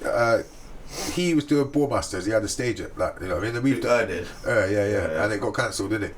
So me and him kind of like put together. The whole festival. He was basically because of like 50 miles per hour winds on a cliff. People be blowing away. I'm so glad it got cancelled on the real. Like I swear down. Imagine if you're fucking stuck on the cliff camping. At 50 mile an hour winds, and you got some beat down little. That's not even that bad, is it? Is it 50 mile an hour bad? Hey, alright, dude, you go on a cliffside. And somebody fell off the cliff the day before as well, and they couldn't find him, innit? Well, they got blown off. Blown off the cliff, yeah. Oh wow. Well, he might have jumped, but it made it look like he was blown. They couldn't find him at the end of the day. Hammer finds. I think that's they had people out looking, and they said no, that's it. The day before they cancelled it. So literally with like 2-3 days notice, we put on an event in London. And it's good that I've been working and say co-hosting when he comes to Bristol and jumping on. We put Merv on, and Merv battled. We've signed to Wordlife Records. Yeah, Merv's sick, man. Yeah, who's the guy who battled again now? Mr. something. Mr. S. Mr. S. Yeah, is that out yet? It's not out. It's coming out now. I think he's going to use it as promo because they got the next Bristol battles on November the 1st. So or 11th. So I'm really bad at this promo shit, isn't it? You're pretty good, man. Like, I reckon. Yeah, you're right. Yeah. It's just we're just a couple zoots. I think that's what it is, bruv. Like, look, I got the pre-rolls and they're not even done.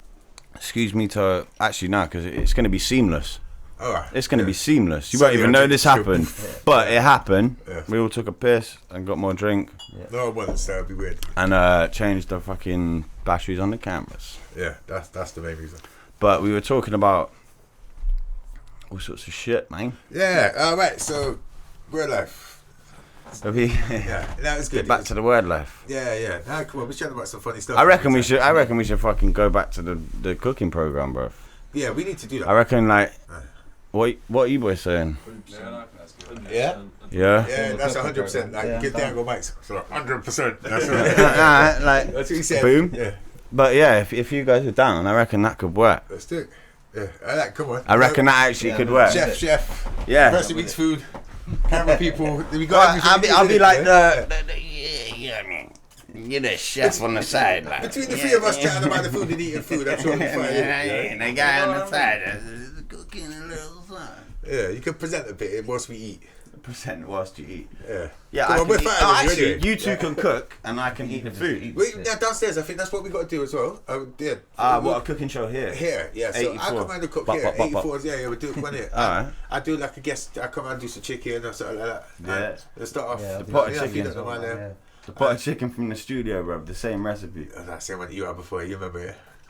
I remember it, bro. Hey, my jerk chicken is legendary, bro. I just do a jerk chicken to set off. You know Should I tell you someone who's got I will say this just because it made such an impact on my fucking life, yeah?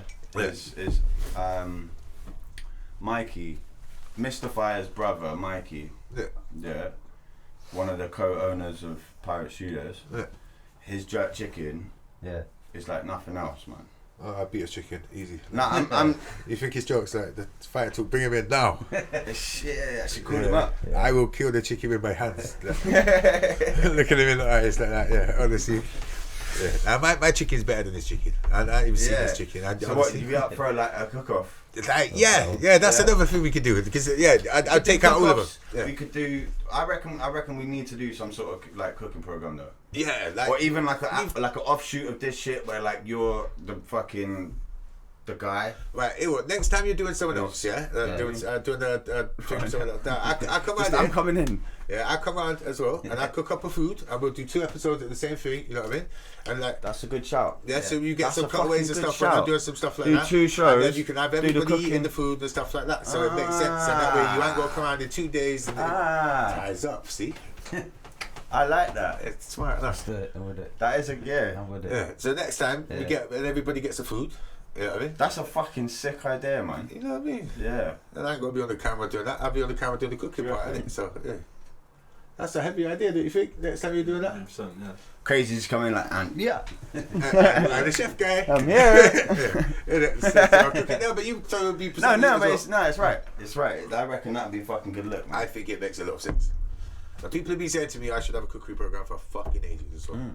I had alright, you know, this is the thing about the online pictures as well, yeah.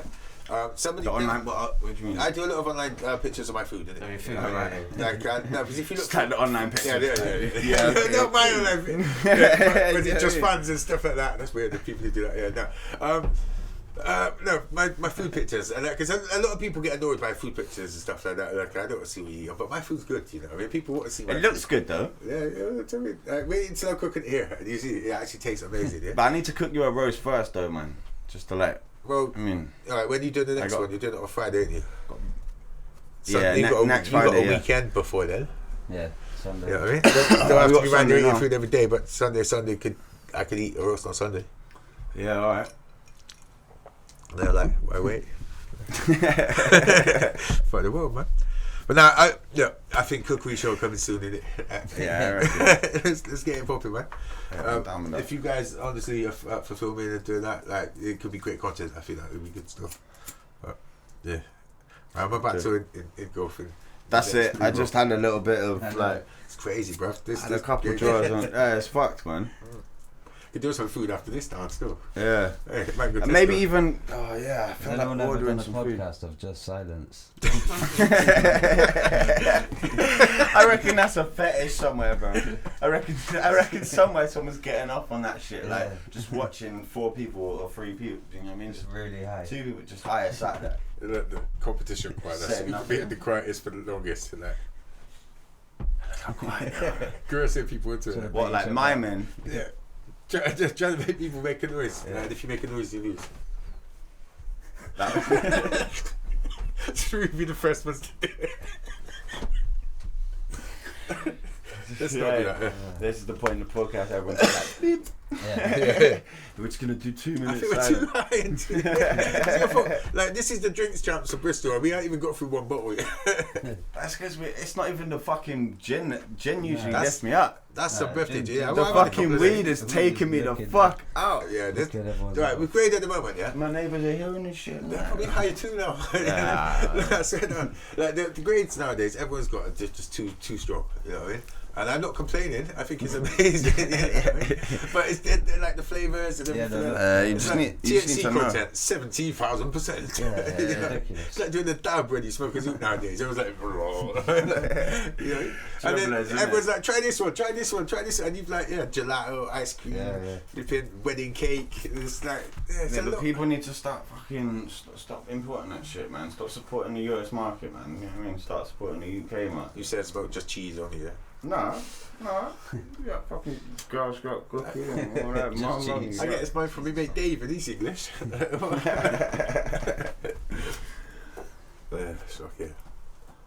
That's what's got to go mental. Allow me, innit? What, your phone is? You still paying attention to that after all this interesting shit? Yeah, now come on then. So let's chat about some interesting shit. Come on, let's. Alright, well, before this whole shit started, you was kicking off about Greta. I want Greta. Right. Greta. I want to do a Halloween costume of Greta. That's what I was saying because we got the Halloween event coming up, innit? And I was. You're gonna take the podium then and just tell everyone. Yeah. Was that a secret? Was there a poster out of it? You know, like I've already advertised as being on that event, and it's a bit late for me to shush about this. You know, you've told people yourself, but basically. It's fancy dress, right? Is that a secret too? No, that's not a secret. You imagine you do that secret and you just do the contest stuff. It's one of them traps, isn't it? Like everyone's going to turn up normal dress and I'll be dressed as 6ix9ine again or something. It's a film show. Right. Look, we were saying that I need a costume and I think I should be Greta. Because I think this really current. Like get rid of the angry face mask and say, you took our childhood on a t-shirt. But it's a bit political, isn't it? So I don't want to do that. The thing is, it's like what you were talking about beforehand with my, like, because you're thinking that she's just on a propaganda. She's just a propaganda tool. Ooh, no, is that your vibe? I'm interested because before you were talking about it, I'm seeing it as like she's like, however, she's like what young girl. Who genuinely I'm with you there. Like from what I see, she looks like she cares about it. Very angrily passionate about it. But at the same time, she's also an actor as well. Yeah, she's done. If you look, her dad's a film director. She's done films and everything before, so she knows how to say, "I dare you! How dare you! You took my childhood. How dare you!" And she, it's really animated. It's a poem. Now she had like 16 days on a boat coming over to read that poem. She's got it right. How dare you! How dare you! You did this. How dare you! And it was dramatic. It was like a scene from the Never-Ending Story. You know, it was great. You know, she acted it out and everything. But like that's what it was. It was a speech at the thing. It was a poetic piece. You know what I mean? And yes, she's passionate about it. But the thing is, the people that are behind her, this is what the problem is. Yeah, it's not her. Yeah, and I believe that she's a passionate child who's doing the thing. Props to her. You know what I mean? But she's now being used as the face. To sell stuff, you know what I mean? To everyone to convert to these green energy companies, yeah. And I'm all for them at the moment, but they're like 3 pence higher and everything at the moment for this thing, yeah. And they're accepting price hikes. Did you know that if we all converted now to natural, completely renewable energy sources, it would cost something like 16 grand a unit of electricity per unit. But if we were using electric cars. No, just from the power stations, isn't it? What do you mean? What what they're charging us and stuff? Yeah, apparently, according to what I read, I can't quote it now for drinking and everything like that. This is pub talk, whatever. But yeah, now I read that it was basically if it was completely from natural renewable sources and everything like that, the energy that would come from that she's demanding that we do. Now it costs us 16 grand per unit of electricity, and at the moment it costs us 12 to 14p, depends on your energy supply. Yeah. So what she's asking is something that's massively impossible. Yeah, but I don't think that's like. I don't think that's a realistic thing. Like, we're committed to nuclear. Yeah, there's other options here. Hear me. If she was being used as like a tool, they wouldn't tell her something that easy to poke through. Oh, come on! It's much deeper than that. That wasn't like the one thing, you know. Basically, Alright, there must be some. Yeah, I mean, I fucking. To be fair, do we even get into this shit? Yeah, it's topical, isn't it? It's topical. I want to hear more about Takeshi 69 and what you two might know about that shit, because that shit cracks me the fuck up. Yeah, I've been watching from the sidelines that occasionally pop in my head over. I don't really care, but yeah, he's got to, innit? Like, what do you think he's gonna do when he comes out? Do you think he's gonna make music? Do you think? I think he will, bro. I would listen just to hear what the fuck he's doing. Oh, but he can't live for long. He cannot live for long, man. Do you know think he's gonna die? It doesn't even 24 hours. Look, it doesn't even matter, if it's a fucking a person who's affiliated with the people that have gone down. Yeah, the fact that he is so publicly made himself. Like, yeah, but he did it before he went to jail, and he still had 24-hour security, and he still was like, right. The same people that put him in jail, he was already working with, and he might make a few tunes. His fans don't give a fuck about Chewy. As soon as he stops saying Chewy, they're like, right, what's next? Chewy, what's next? Who's just come out of pen, who's schizophrenic, who's like, I gotta kill all motherfucking snitches. There's probably enough for them as well. There's probably enough for them people. Fuck that shit. I've just been in jail for a fucking snitch. Man, this dude is out here. And I know what he's got the rainbow hair. It makes me so bad. That rainbow hair. Why did they hate the rainbow hair so much? How many people have been like that? How many people have been like that at him already? Yeah. Yeah, Chief Keef on his case. Yeah, fucking everyone. Right, do you know what? Yeah. You can't put like, the most. This is what we have to get with Takeshi 69. Yeah, a lot of people didn't realise he was a comedian first. Nah, no one knows that. You know, no one knows that. That's yes, why. he was on Worldstar Hip Hop. Check the back catalogue. Yeah, long time before he had rainbow hair. Yeah, before he had the tattoos and everything like that. When he's just Danny fucking Hernandez. Yeah, he's doing comedy videos. Yeah, of course, bruv. Yeah, yeah, you're slow on it. I'll have to do later.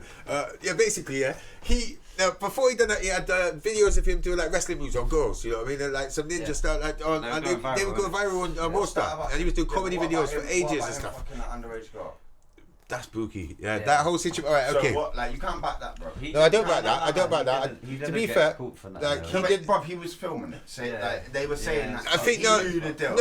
I think he was a dumbass doing a viral video. He done the wrestling move on the girl. Yeah, but I think there's also another video where he slapped her ass or something like that. Yeah, he didn't beat it. The other guy that beat it. Yeah. Now check this out. I'm not sticking up for him. I think he was none the wiser because the story that it was given is she said she was 19. Yeah, it's only because she went missing with the other guy for like 3 days. Yeah, and on after like the third day, the mum complained because she seen the videos going viral and everything of her daughter. Went to the police about the videos, and he was like, "Yeah, I put the videos up. That was me." You know what I mean? But it was the other guy that was beating it. I think he was just she was some dirt thing. He was filming it. Yeah, he was trying to. Yeah, but he was there, bro. No, but he was there. He was trying to make viral videos. He wasn't trying to. You're trying to make a viral video of some fucking underage. Yeah, it's wrong. No, I'm not sticking up for that in any way, shape, or form. But I don't think he was aware of it. He filmed it. Imagine, but he was aware because they were saying it in the video. He didn't think she was underage. No, but they were saying it in the video. No, they weren't. No, they weren't.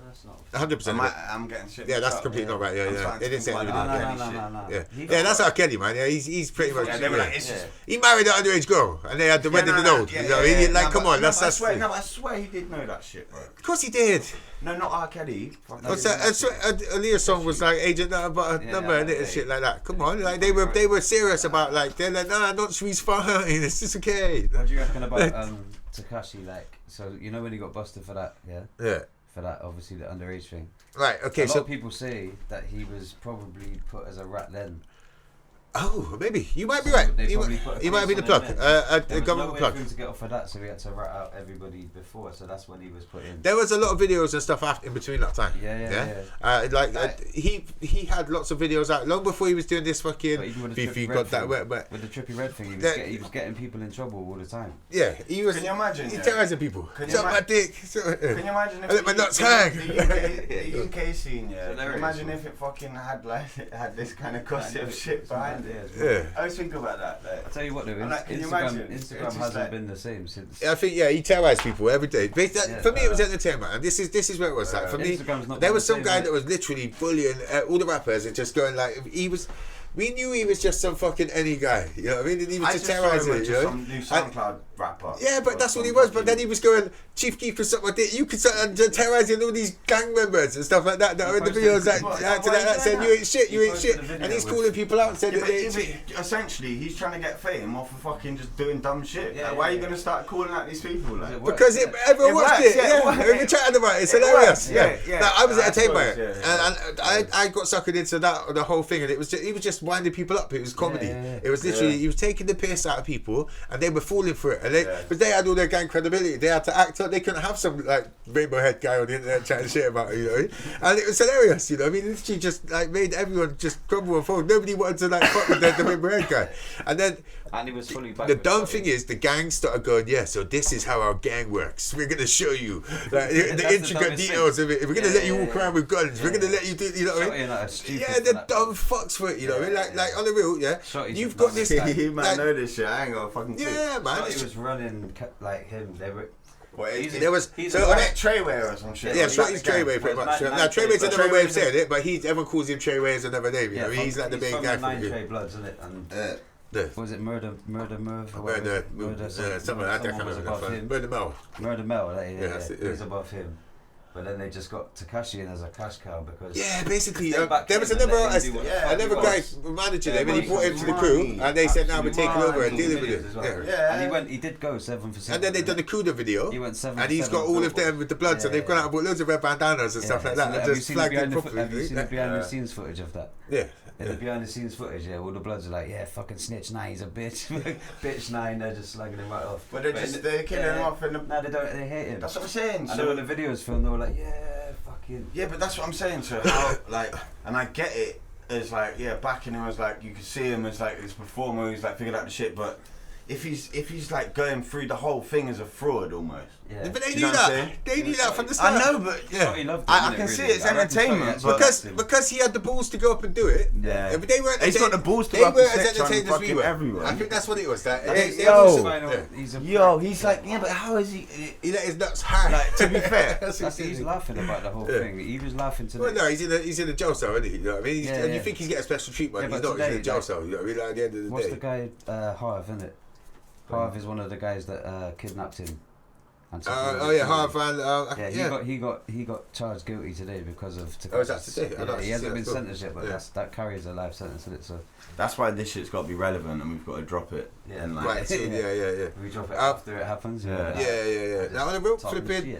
The whole stitching thing, I can't condone the stitching thing. Obviously, like I grew up from the ends, and I don't condone stitching. But obviously the thing is, everyone's trying to say like. They wouldn't snitch in that position, and I'm seeing these real normal ass people go, he's a snitch, he's a snitch. If those people I'm saying I wouldn't get myself into that position. Obviously. Like fuck it, like if I got myself into that position, he got maybe I would. And abused, do you know what they done to him when they robbed him? Yeah, they held him down, beat him up, like fucking him up, hold his head down on camera, and made him like denounce the gang like 3 times on the camera. Like they probably like went in on him, you know, like. That's what gang shit is, though, isn't it? He fell victim to that. He was, you know what I mean. But at the same time, he knew what he's doing. I don't feel sorry for the guy. You know what I mean? I'm not saying what he does right. He's fucking smart. He's having to deal with those shit. But he's like, smart. Will he be out within a year? Do you think he'll be out soon? Like, 2020. What's he gonna do? I love the meme when they connected his tattoos up on his head, so it says 88, and he's like, "You Takeshi 69? No, I'm Dave 88." I thought that was the best one I've seen. David Takani 88. I've seen some mad ones. The joke is shit, bro. Like Helm's Deep has only got one weakness and shit. Like I would go out like 2-pack though. The Takeshi 69, or is that he's fucking snitching on people? The memes, man. Yeah, that shit killed me. I bet he's got this I don't give a fuck 2-pack attitude. After when he comes out, he's like, motherfuckers kill me. Yeah, but they will kill him. He will die. Like, so, and then when that happens, you'll be infamous forever. And like, but as a what? As a fucking as a martyr for being a fucking troll on the internet. Nah, man, there's bare times when you thought he was gonna die already, though, innit? When he was out before, you thought he was going to die. He must have thought he was going to die. I thought he was going to die when he went to LA. According to the statements that went out in the courts and everything, he was literally jumped out of the car. Like they was going to shoot him up, and there was, you know what I mean, he's got out of the car and ran, and they were chasing him away and shit like that, you know what I mean? And there's the footage of the guy that kidnapped him. They've actually released the dash cam footage. Yeah, I've seen it. And he's literally having to drive around the block and run away from him because they're running towards him and shit, you know what I mean? Like, it's not a joke thing. They was literally looking to fuck up, man. Yeah, man. Like, I don't, like, to be fair, I don't watch that shit. That's just me. Nah, Oh man, it's like EastEnders, bro. It's like hip hop EastEnders, and that's why I like to buy it so much. Like for me, it is, bro. it's like if the character on EastEnders that you like watching Stitches, you go, oh well, you can't fuck with that character. You know, you can't take personal responsibility. You just it's entertaining, isn't it? You know, it's like, but I hear you. I'm not fucking shitting on it in any way. No. At the same time, it's just nobody's happy that know he snitched. shit. Like everybody knows snitching is wrong. If you're gonna act a gangster, then take the fucking. That's all I see. It's just like don't do the. If you can't take the time, don't do the crime. Yeah, whatever the fuck it is. Fine. But yeah, he's definitely snitching though, isn't he? You reckon? he's told on everybody. Like, Cardi B. But the people he didn't even need to. Like, I know. But the thing is, it's the it's them. The courts are fucking. They're asking him off-key questions. I know. I've got to say the truth now. He never brought up Cardi B. They asked him that, innit? They're like, is Cardi B a blood member? Yeah, but she says that on her tracks. He's on blood shoes. But they know already, innit? They already know. They just need him to just be like, yeah. But I reckon in his thing, he's got a plea deal in it, so I reckon if he says anything that's a lie, he'll lose his whole plea deal. Yeah, that's it. So he's like, fuck, you got me, I got to say everything. Yeah. Size 7 shoe, he's one like, time when I was young, I peed in my wardrobe because I couldn't go to the toilet. With my 10 school shoes, everyone called me puss. I took a pound off the table one time. This other time, I ate a Kit Kat. This fucking chunk for the Goonies. That's amazing. Somebody posted that actually. Yeah. I know who's got the keys to Beanie Man's Beamer. Somebody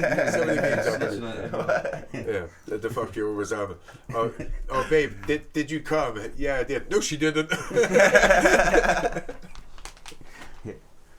Nah, that's got mad for the memes, isn't it? Yeah, it's great internet, isn't it? Like, yeah. To be fair, bro, there's actually like meme college courses you can take and shit now. I swear to God. Yeah, there's like fucking meme academy in that. Meme academy. Yeah, no, it's people's jobs. They're real current. Honestly, somebody said that I made them like. There's meme artists. They get paid to make memes all day. I know people who do weird group pages and stuff like that as well, so that doesn't help me too. Yeah, but content pages, Lad Bible and stuff. No, but I'm saying like, maybe Lad Bible's got like a person who makes memes for them. For them, yeah. Do you know what I mean? Every time they use someone else's meme, they got credit them. It's whatever. There's a whole fucking new. And to be fair, I see memes and like a lot of them are art. Whoever the fuck put that image with that little bit of fucking text, it's just like, mate. The girl looking back at something like that, and when they stop like the Simpsons and they do stop frames or something, and it's infinite. There's just literally infinite memes. Like J-Man, we was in Switzerland. Fuck no, me and Luke was just bored as fuck on a train journey. Yeah. And I hit up J-Man, I was like, just send me a load of memes, innit? And he's like, yeah, I'll send you some. And then like 5 hours later, I just got this like fucking barrage of like J-Man memes. Yeah, my Facebook's always good for that shit though. I don't post them, but I get people post. Like, I post them very occasionally. I'm sparing them occasionally. As well. Yeah. But they are fucking fun. So that's why I miss Laser Lang, bruv. And Laser Lang would be like crazy right now. Laser Lang would be. Laser Lang's almost essential. He'd be crazy right now. He's about, bruv. He's just got a Brummy accent. Now I need to see this shit. He's back, man. Yeah. Nah, but this is fucked, though. That's so fucked. I know. That is fucked. I know. That's back, fucked. Man, like Pac-Man. I need to know who it is. It's fully like, if you watch it, if you know, it's fully not Laser Lang. But it's not either of the lasers. That's Laser Lang now, isn't it? So.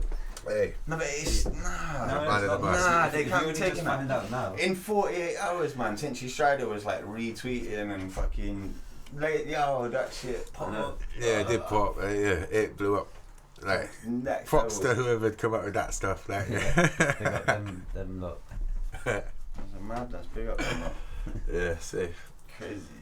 Crazy. So, what's going on then? Are we switching it round now? Yeah. Interviewee. Yeah. He can't help it. He's real high though, isn't it? I might. It's not on the Wordlife show. No. You got me high, bro. I never do interviews high. You got me high. Obviously, when Amsterdam where it's legal, we come all the way to Amsterdam. Take responsibility and say that we got ourselves high. Yeah. Own up to your bullshit, man. It's nice, great, don't it? It's nice, great. Yeah. Super haze. But I swear I was smoking that in fucking Dam, and it was like. Yeah, but down there is different. It. It's cured all better, isn't it? Yeah. Anything you get it down, like they stick it in jars in the dark for like for like 2 months or whatever. Yeah, so basically a week, man. You know how it works, isn't it? Yeah. Fuck life. Shocking. Right, what else is topical at the moment then? Topical? Well, are we gonna just go? Are we just? Yeah. Well, you wanted to ask me about Greta. You said, didn't it? Well, no, Greta. Yeah. That's probably because we were talking about that shit beforehand. If we're talking climate about change, that and then motherfuckers. Yeah. Now I believe climate change is wrong, isn't it? Like clearly we fucked up the planet. Like there's nobody. You'd be a fucking idiot to actually believe that humans haven't had an effect on the world. Yeah. Where we've knocked out all of the trees. Where we, you know what I mean? We fucked up everything. We set up farms, everything, cars. But that's the fucked up thing with that. Yeah, is to me is that's a fucking no-brainer. Yeah. It's like, you know what I like the one thing in the past, like since I was fucking born, bro. Yeah, is that how people believe in a flat Earth. I swear that was set out to make people like go back and tell them. I reckon it. I genuinely reckon it is. I reckon someone took the piss. Someone's trolling one day. Yeah. And everyone bit. Yeah, of course. Or like a load of weird, fucking stupid people who just want to believe in something that they're not living in. They're like trying to escape. The Netflix one. No. The documentary. Actually, like about the theory. But they go in like the thing is you could write certain things to it's to prove that like, you can argue against anything. Is based on that theory. Yeah. Like everything revolves around. Bro, I'm not an expert on I accept that the Earth is round. You know what I mean? Do you know why? Because when you look up at other planets and shit, they look round. Yeah. You know what I mean? That's the logical theory, isn't it? Like if we're on a planet, and when you look up at other planets and you can see us round, you assume that we're round, isn't it? You know what I mean? Because they're all round. Because they spin round in the circle, and that's how it kind of goes, isn't it? But gravity and shit, you know? All of the space pictures. We might be wrong, like, it might be completely wrong. NASA's like a joke. They absolutely faked every single one from the get-go. Yeah, but a lot of them are, they're all like animations, isn't it? Simulation pictures. If you look at the satellite pictures. Some of them are stock pictures, so they got these photos that were faked to use because like half the footage that came through was fucked by the radiation, so it couldn't be used. So they did film certain bits that were, fuck knows, man. But do you believe the moon landing was real? Yeah. I don't know, man. I don't believe the footage is real, but I'm open to it, man. There's people been. Everyone's fucking. Is it that hard to land on the fucking moon? I want to believe it, but at the same time, it looks spooky, doesn't it? The whole. The footage. But as a man, it's one of the media footage. It's like, you know how we get a fucking we'll film a music video, and then we'll film like a little side clip. Just like you doing da da da da. You think that's cut away? Because it's just some fucking alright, we have to reshoot this because the footage was damaged or because it doesn't look good enough. Because the lighting, we can't light the moon. Yeah. Do you know what I mean? We'd have to come out with all these lights and put up these lights and shit and have you walking out. How is he so lit up? Come on, man. It's in the middle of fucking. It's the moon. It is though. Like, would you like to go to? If you could go to the moon, went there. If you I'm not doubting that shit. You reckon they went there? Yeah, of course, man. I think as come on, man. As humans and as people and stuff like that, given the technology we've got, I think we probably have gone to the moon. I'd like to accept that, or at least it's too familiar. I mean, if you can work on space stations. How did they get back though when they go to the moon? They land there. Then they got to relaunch on the other side and build a station to make their launch. Like what the fuck? Yeah, they just launch. I'm not well versed in it enough. I'm not going to pretend that. That's the thing is there's people that are. This is why I find it joke. Because there is people that are well versed in it. They're well versed in physics or fucking space or all these different things, and people are still denouncing it and going, nah. I can't see it. It's like, these people have studied the theory that it's based on basic things that, you know what I mean, like an atom is, you know what I mean, and it's all if you just trace it back a bit, come on, man. Now, ask me if someone's a sick MC or ask me if something like that, I can tell you that, you know. Stuff I can see. Back to music, innit? Because that shit, fuck all that shit. Yeah, now, because on the real, I'm not an expert in that shit, and the only information I get is from the documentaries from people that I don't know or trust anyway, you know what I mean? So you don't know what's what. So who's your favourite MC in Bristol right now? Not even who's your favourite, but who do you think deserves to have a fucking fire in the booth? A fire in the booth? Or some shit like that. Do you know what I mean? Who do you think right now would be the next one to really be the person to fucking jump on from that Bristol? wave? From yeah. Right, obviously, I think Jay's been putting it on. That's a kind of fucking. It's a bit of off-key question, to be honest. No. Let's be real. Like so to represent Bristol, it'd be good to have Jay on there. I think that'd be like a real. You know what I mean? I honestly think like he's been putting on. He's done the Lord of the Mics thing. He's doing that. You know what I mean? There's like Slowy's been doing like the Rinse thing a lot. You know what I mean? Like now the real like a lot of like he's done like a lot of stuff outside the city, and I think it'd be good to have him represent. He does a real Bristol thing anyway. That Bristol boy, and I think I need to get him on here, man. If we want Bristol like represented in that way, but I think there are a lot of good smitters on there. I think they'd have to do like legends and they'd have to do throwbacks. It'd be good to have King Haggy do one on there. You know what I mean? I think it'd be good to have fucking Bugsy do one on there. I think, you know what I mean? And tell you what, Dashville's Wish. You know what I mean? Dashville's Wish, that kid, like fucking. I mean, get you on there, bruv. Like fucking, this is it. I think we've got such a wealth of talent in Bristol.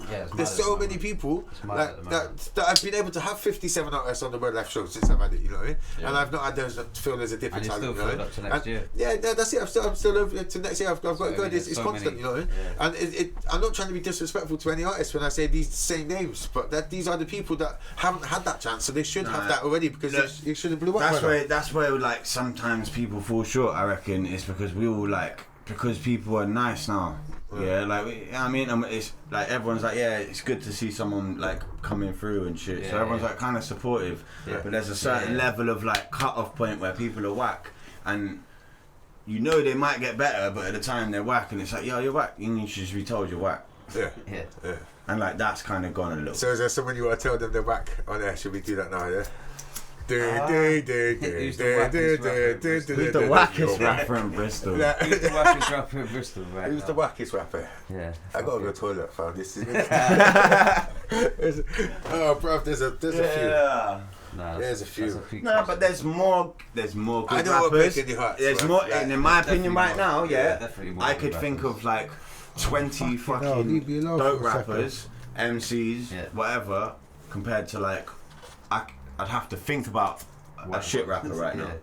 I could drop some stupid names that would be like, yeah, but that's like, you know what I mean? See, I'd be picking on someone if I'd be picking on someone because there's a lot of shit rappers, you know what I mean? But there are a lot of good rappers, you know what I mean? There's a lot more good rappers than there are shit. I think, you know what I mean? In my knowledge anyway, I ain't even watching. No, because it's not like we're laughing stock. It's not like I'm sitting there going, yeah, you're a bag of shit, you know what I mean? But there are a couple of them that are questionable amongst them. Oh yeah, of course. Like, 100%. you know, but at the same time, the stuff I don't agree with, you know what I mean? But I'm not in a position of firing people off like that, you know what I mean? I'm in a position of promoting the talent that is there, you know? And looking for the good ones in it, you know what I mean? Like, I don't have people come on my show, who are, if they ain't got a CD out, if they ain't got a release, you know what I mean? If you ain't got a mixtape or something, you know what I mean? So a project that you put out, I haven't come on, you know what I mean? So I've got a bullshit footer, you know what I mean? Exactly. That's the right answer to the question. When we had the Wordlife nights, there were some really bad people then, you know what I mean? Because I was putting on people that didn't have that, you know what I mean? And there's to be people that wanted to get on you're there, still giving them a chance, bro, and that's why it's sick. Because some of those people might have come through and been like, boom, alright, next time I've got this CD and this music. Yeah, there's loads of people. Merv was fucking sick. Just came out of nowhere and then. Well, Merv basically he dropped a track that blew up a little bit. Back that Pop he's done some stuff before, sort of thing, and he done it through Rebel, I think his channel, or Gus Rebel. And I heard of him from after you linked him, kind of. Well, yeah, no, basically, like he done bits in the ends, and everyone was supporting him. It was nice to see that to someone, and like he was holding it down in certain ways. You know, I mean, I'm not going to get to on camera, but he was doing bits out, you know, and that's where it like and Tutu's anyway, like we was like, yeah, okay, so we'll support that, and then we was gonna sign him, and basically there was a battle opportunity to come up for Chris Sicker. I'm the host of the Versus battles as well, and so I host like a rap battle tournament sort of thing, and basically he battled El Thrones. And El Thrones. El Thrones. Do you know Thrones? Luke Thrones? Luke Thrones. Yeah, weirdo. Like, bless you, Luke. Yeah, he's a funny guy. I heard about this battle, bro. Yeah. I do know that. I heard about this battle. And look, I tell you what, he used to be like really safe as fuck. When I put him on, he had like a. Luke's a cool guy, man. But like, he's not a bad person. Like, no, not a bad person. But I heard about this battle, and I just I haven't seen him rap since. And from what I heard, he come up to me for Fish Ponds the other day and said, "Are you part of me?" I said, "I said what I said on there. It's not part. It's real. I'm honest. I said what I said. You got to hold your own, didn't you? You know? And I think basically in the battle, you've got like it wasn't even like a real battle where they were against each other. It's like more of a competition, say, you know what I mean? No, but it was a battle on that thing. A bit. No, it was a battle. Surely, Yeah, it was a battle. It was about half and half. I don't know. From what I've heard, maybe I've been told some fucked up shit. Yeah. Maybe I've been told something that ain't. Bruv, I don't know. basically, Luke fucked up like quite badly. Then he tried to ask to change the beat. Yeah, that he had, and it was his track. Yeah, exactly. And let me do this, and let me do that. And Start as cussing soon the as you crowd. start doing that on a battle, bruv, walk the fuck out the room. Yeah. And don't, you know what I mean? Yeah, he fucked it. Just don't come back. And I'm not saying don't come back to the mic. I mean, Luke Thrones, come back to the mic. Do your thing, but don't try and battle again if that happened that bad. Yeah. That's how I see it. Yeah. That's harsh. And I'm sorry about that. I smoked a lot of weed and Now, on the real, this is why we're doing this, isn't it? There's no point holding back and lying and shit. You know what I mean? That's the whole fucking point about this shit. People don't want to hear lies. Stick by it. I'm gonna stick by everything that fucking happens on this battle, shit. I am for real. He won that battle, and then we signed him to Wordlife. I don't care. And now I put out a mixtape with him, and he's doing bare shows. The way it's got to run. Where he's doing his thing out here. I mean, I think these battles are good. That's what I think. Yeah. Like, people like always argue about battles, and they're like, you know what I mean? They don't like the politics and stuff. But I think as an MC, you've got to have battled. You've got to battle. You know what I mean? It's like I've had battles where it's like my favourite battles are when I go to a show and I play the show, and this happened back in the day like a few times where I'd be out like backstage or like in the smoking area or whatever, and someone would come up to me like, yeah, I want to battle you. I can remember what happened. It happened one time in like Haverford West or some shit in Wales. It was like some spot in Wales, I can't remember where the fuck it was. And this guy was like intent, and I was just like, I'm not bothered, man. Like, eventually I was like, fuck it. And by this time I was like fucking stored up all this shit in my head, like, and he was like, and just chatting some fucking bullshit. I was like, they just took the fucking cunt apart. It's a vibe. Yeah, man. But the whole battling thing, like I said before, with Don't Flop, if it's like a natural thing, like now, I'm not feeling that. My vibe, when I go to play a show, and it's about the music and shit, I'm not there looking to battle people, man. I've fucking got a wife and kids at home. Yeah, I mean, like, you know what I'm saying? I mean, in your career somewhere once, you've had to have battled or something like that. Yeah, you have to. Like, yeah, no, you do. No, there's artists. I'm not saying like, to be a musician you have to have battled, but I think to be an MC, as an MC, to be a real MC, nah, you fucking have to, bro. And you also have to be able to control the crowd. Yeah, and you can't. You have to be able to master of ceremonies. That's what I mean. You have to be able to hold it down. You know what I mean? As an MC, and I think basically where we come up, there was a lot of MCs trying to be the MC. So you got to be able to hold it against the MCs. You know, I think everyone's trying to do the same thing. It's like a mic grabbing scenario, isn't it? You know, until you actually got out there. Back in the day, like it was Raggo, isn't it? Like hot potato. I remember like take that. The contraband ciphers and the fucking the Rhyme Reason ciphers, because I was doing the ciphers for them as well. And it was just. Yeah, even on that video, innit? Like, there's that old school one of the cipher, innit? And I took the mic on the drop, and he was mad about that. Is it? Yeah, years ago. What, the best, we was talking about this earlier, I don't know if I was talking to you about it, but the fucking time I came to that R-rated Rugged Man interview. Oh, don't do this, okay. I was gonna. No, but it don't matter. Like, I don't give a fuck. It was like I was being a cunt. I was a fucking idiot. Yeah. I was a boss, whatever. No, straight up. Like, I'm not like that time. Yeah, it's one of those times I can look back. I heard about it and be real about it. I got so much love for like before and after, but he was being a better. He was really. I look back and I can remember. But basically, I'm outside best now. I'm outside best. Yeah. Krazy pulls up with RA, some girl, some dude, fuck knows, a couple of people. I'm there. He's like, yo, yeah, we're gonna interview RA. I was like, I had the Wordlife magazine crew, everything like that, all coming through. Go to the hotel to do interviews with RA the Rugged Man. Went to the hotel. Yeah. They started doing this interview, and me being fucked up my face. I was like, yo, look, I can start interrupting and being rude, shouting out shit, and just being, bro, I was fucking tripping on acid and shit. I was fucked. I was fucked up. You know what I'm saying? Yeah. So now he was like, get him out, and I was like, no, cool. And then we give you a little time to get out. And then RA turned around to Krazy and was like, yo, get your dude out of here. Yeah. Like, and he straight up turned around and was like, you need to get him out. Krazy was like, took me the fuck out and was like, I was top of these stairs, yeah. The stairs, right at the stairs. And I had a broken thumb. His arm was in the cast. And I had a broken thumb, yeah, because fucking Bill Next got in some scrap at another show. That's fair. It's real. You know. And I had to, whatever. Right, so you had your arm in the cast. So But you was getting in my face. No, trust me. And you was trying to shout, and you was still pissed off about it. he was switching. He was like, I said, you get in my face again, yeah? I'm going to push you down the stairs. And I was like, and you went further down the stairs, didn't it? And I jumped down the stairs so quick though because I thought I killed the I literally went out. literally afterwards I grabbed him and was like, your life sort of thing. I never knew if it was true. That's true story. You flew down the stairs and I jumped down afterwards. He grabbed you to make sure it was alright. And then you just, and I was like, and then after that I went off to some next place, and my story from that point was even like mad, like fucking. You just carried on getting away. Yeah, like I went to his, like, well, Boris, the guy who lived in a flat like adjacent, and fuck it, anyway. Mad shit bikes. But yeah, basically, he ended up staying at my house, didn't he? I the rugged man, didn't it? Fucking, it's a joke thing, isn't it? I held on to like my, like I gave him a tour of Eastern and shit. We watched the boxing and all that fucking beat on. I was like, no, fucked up, man. Like, no, and then I was like, nah, you idiot, bro. Like, I know what happened.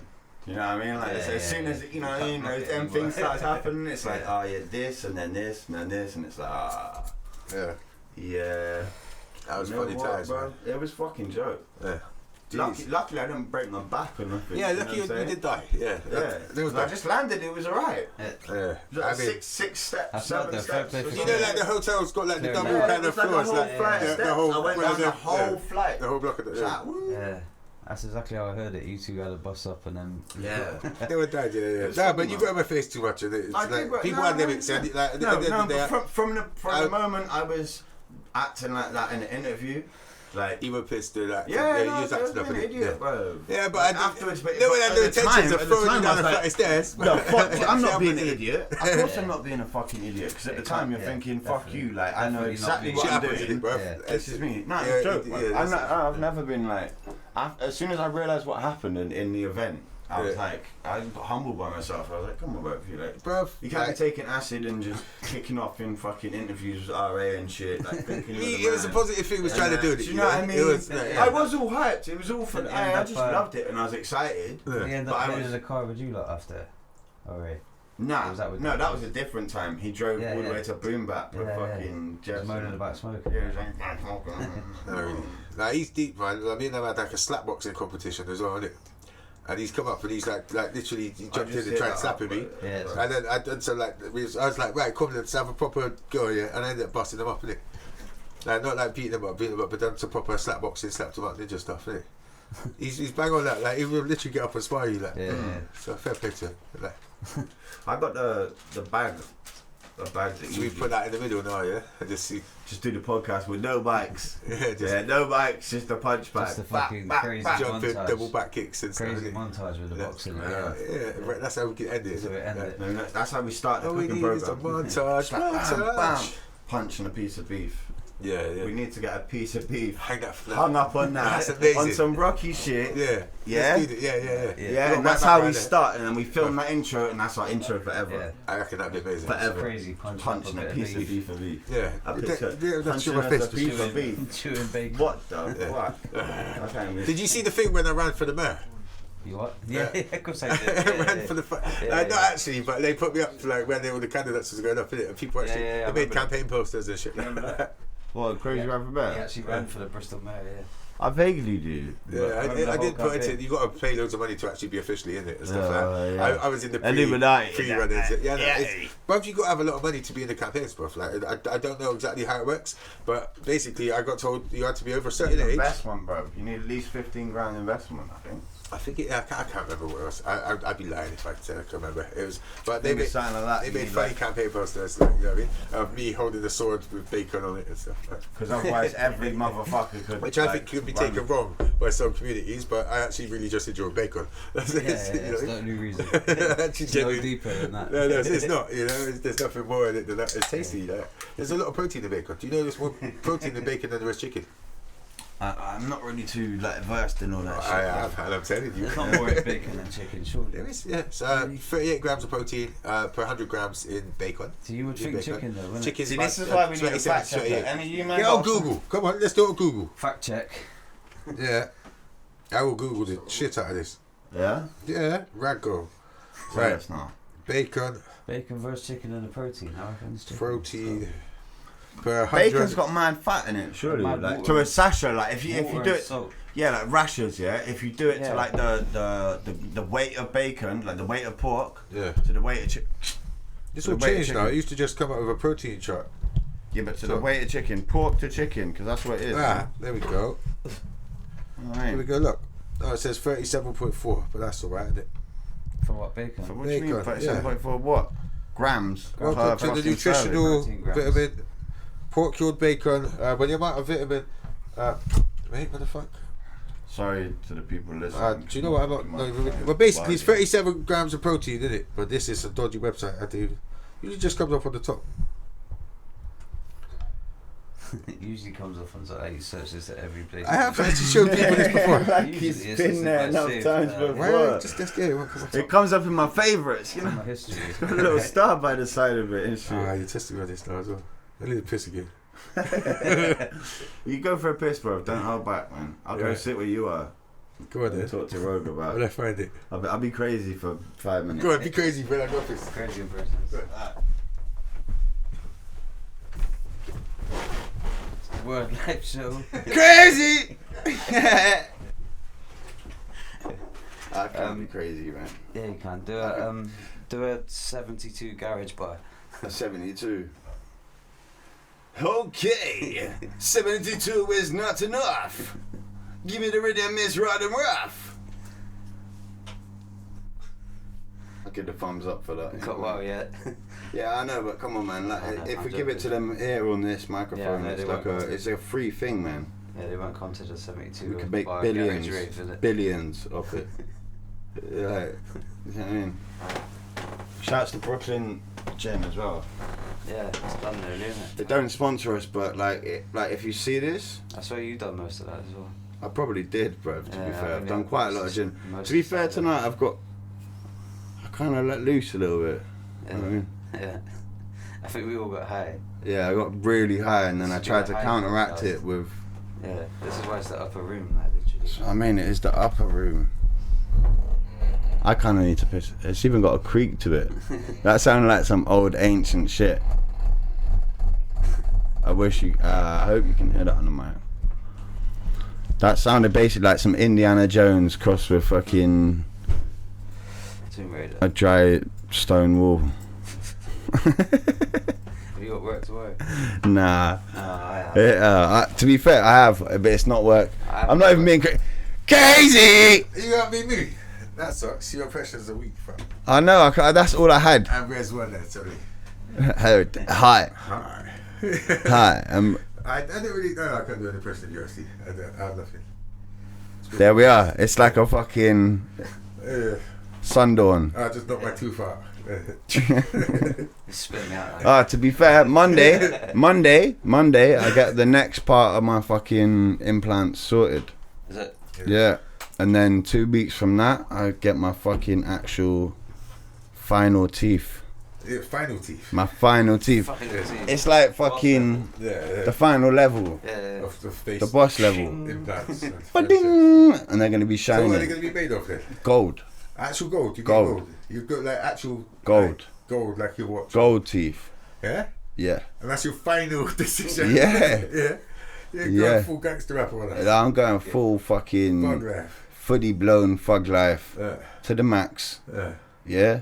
No. Embracing every fucking inch of what I can embrace. Yeah. I don't get the idea.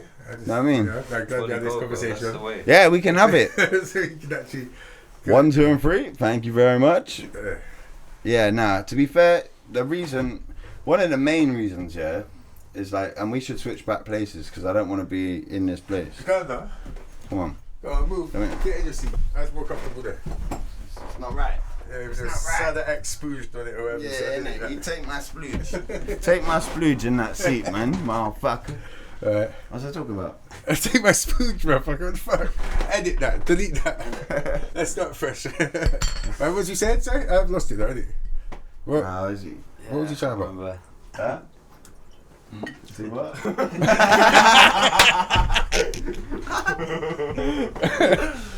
Yeah! Everyone knows. You're on about your So he's what, like 1, 2, 3? Teeth. Oh, yeah, go teeth. Yeah. Go Mind teeth. you. Yeah, go on, geese. Yeah, someone pays attention. Anybody hear my Yeah, phone? so now.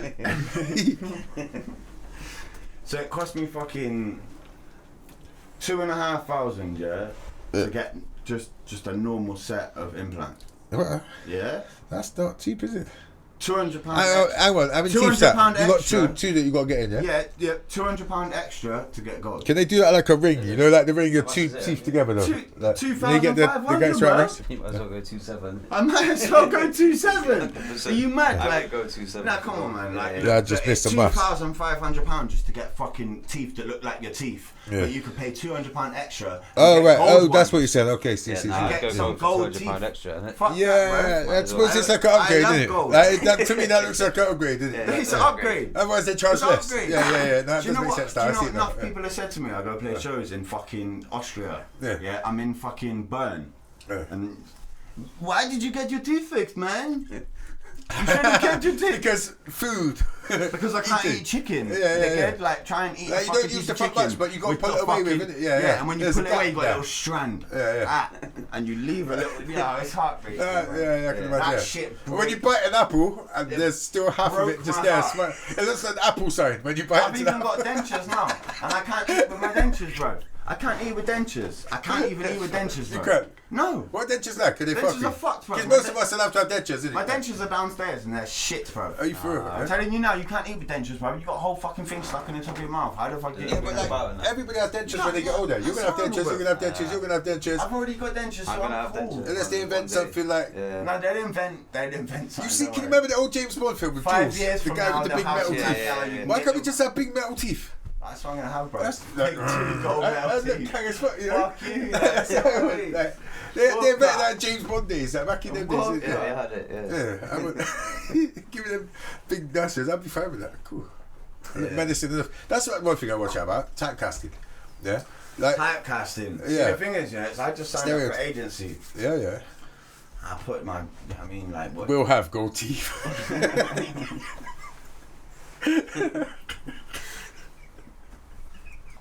You know the joke thing is, yeah? If I fucking I didn't even upload a photo. I'm like, I'm gonna wait and upload my photos and I got the gold. They got the gold. So they can typecast me like Yeah, a yeah. motherfucker. No. You go from like Trump to gangster rapper. Like, that's overnight. Yeah. Like, honestly, Mr. Switch in his video, because of his no teeth, yeah, he got typecast because he got dips on hit out his teeth, innit? And he done a thing with ketchup. Yeah. Looked like his teeth got hit out. Yeah. It looked really good.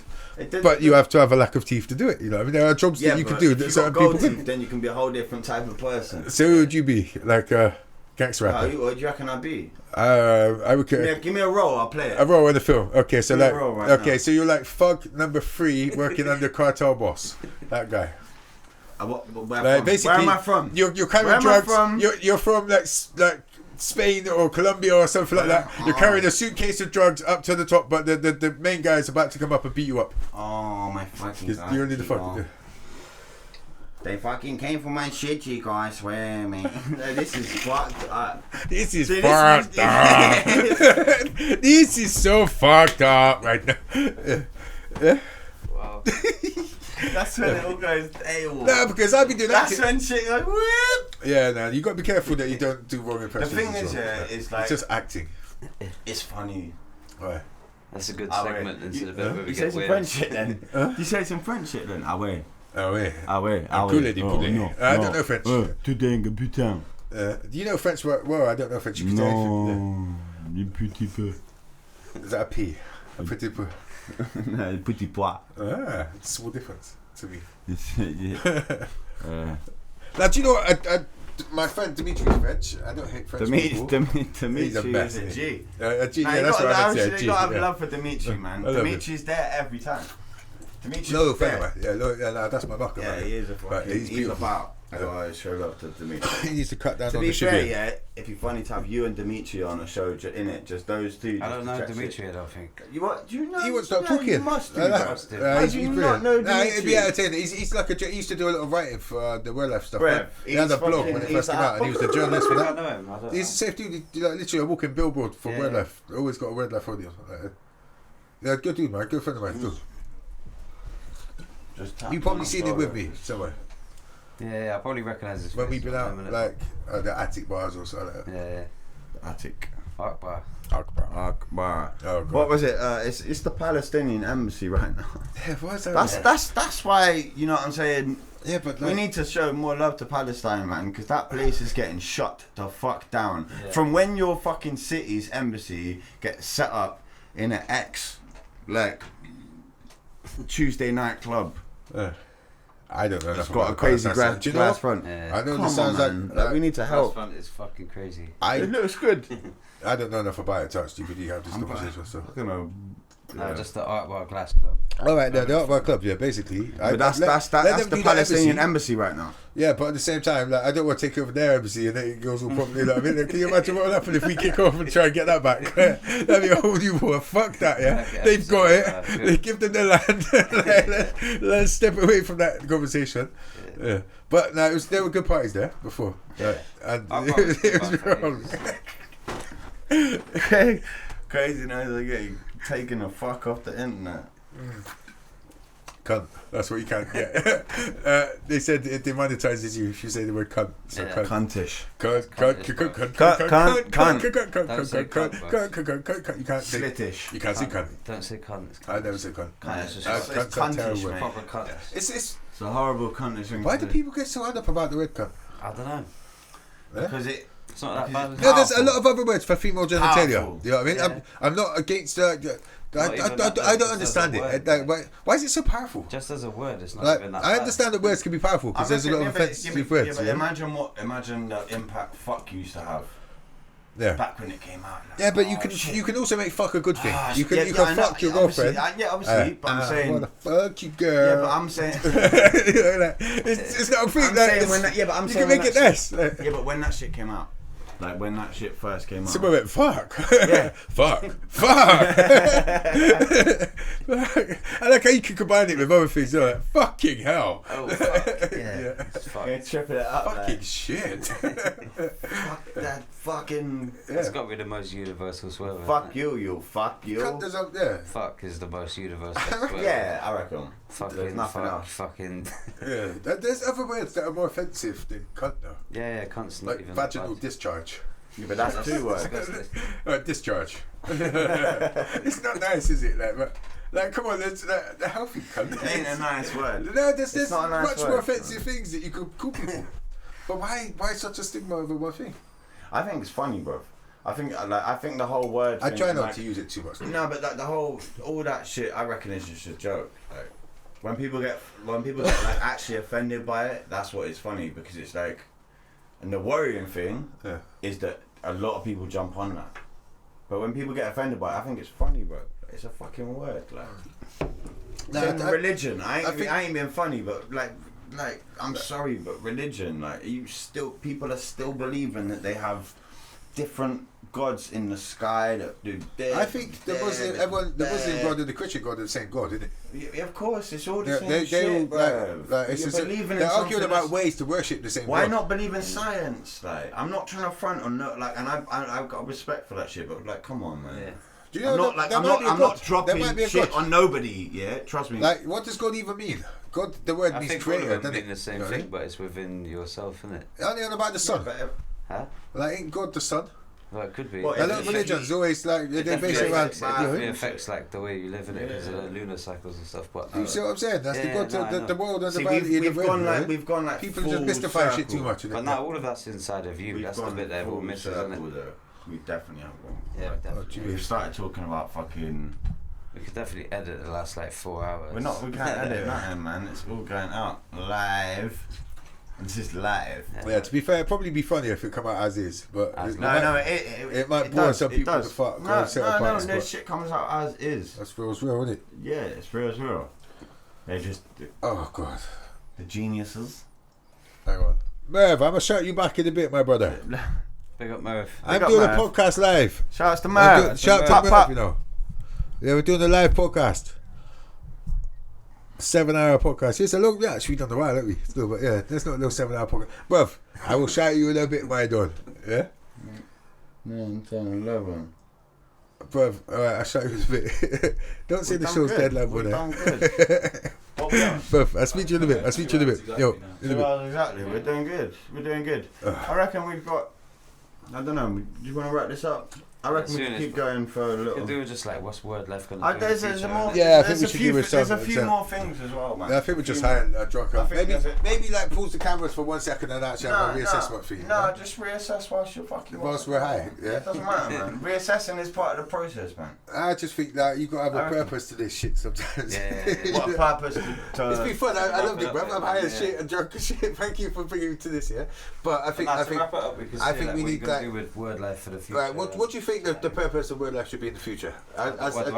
Two people I respect opinions of Bristol. What do I think? Yeah. What would you like to see me do with Wordlife in the future? I love how he switched it. Just get bigger. I love how like crazy. I love that. What do you mean? Just flipped it. I told you I respect the your interviewee becomes the interviewer. He's like, right. That's why you got me on here, fam, because this is what I do. I know, bro. I know. And you're the man. Topsy-turvy, that man. No, thank you. But at the same time, I think look, what like as a brand, so the power that you people believe I have, you know what I mean? Because I don't. I just work and do what I do. I do it naturally. I wake up every day and do something cool to make it happen. You know? What would you like to see from it? What from Wordlife? I would just say bigger. Or even and crazy. More and bigger. I mean, this year, look at some of the things we've done. It's easy to say, I know, but you know what I mean? Like, I was luckily enough to. I'd like to see St. Paul's Carnival, for example. Yeah, bro. Don't get twisted. I think the way your trajectory. Yeah, I ran the stage, I stage managed and ran the stage. I played on it. And I sorted out the lineup with. That's what I mean. Your trajectory, is like I wouldn't say nothing about the trajectory. Yeah. Like I wouldn't say nothing about anything really, apart from just fucking keep putting on people and like make sure every time you do book someone, say you book someone like Joe Young or whatever, you get those same 8 people like you were doing before. Yeah. That's you know what I mean? The thing is, there's no like fucking do this or do that. Just keep doing what you're doing, I reckon, bro. Yeah. The thing is, basically, works like it. Like what the thing with me is, basically with the running the nights, when it was me and my boy doing it in a club that he ran, that I helped to build. Like it was easy for us every month to do it in there, you know what I mean? Yeah. It's about having a relationship with someone in the bar. At the moment, we haven't got a good location for it, you know what I mean? Otherwise, I'd do a monthly night like it's nothing. It's not a thing for me to turn up and do a monthly night. I could do that easy. What do you reckon about? Maybe that's what it needs again in Bristol, something like that to do it again, you know what I mean? Of course, my I know sister's pub. There's a new venue, innit? What's the venue in town? My sister's pub, like. Where's your sister's pub? Could we do it in a way that's gonna work for that place? I don't know. Where is it? What is the it? Duke of York. Where's that? Whereabouts, right next to Minor Road Park, you know the one? On the way before the bridge. The one with the graph all over the front of it? Yeah, the Duke of York. Love to my sister. I'm really high, I probably can't remember. But, alright. You know it, man. So would she have us there, doing a thing there? It depends. Does it fit in with the pub? Is it that kind of pub? I don't know, I reckon. Is there space we there? Can find somewhere better. That's it. Yeah, but what you got to think is it needs the grassroots kind of things. Like because we're on bigger things ourselves, it's easy to think, we're stepping backwards.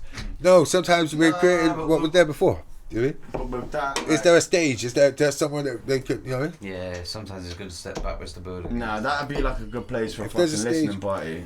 Yeah. Really, when I think about it, like that ain't gonna be a place for a fucking show.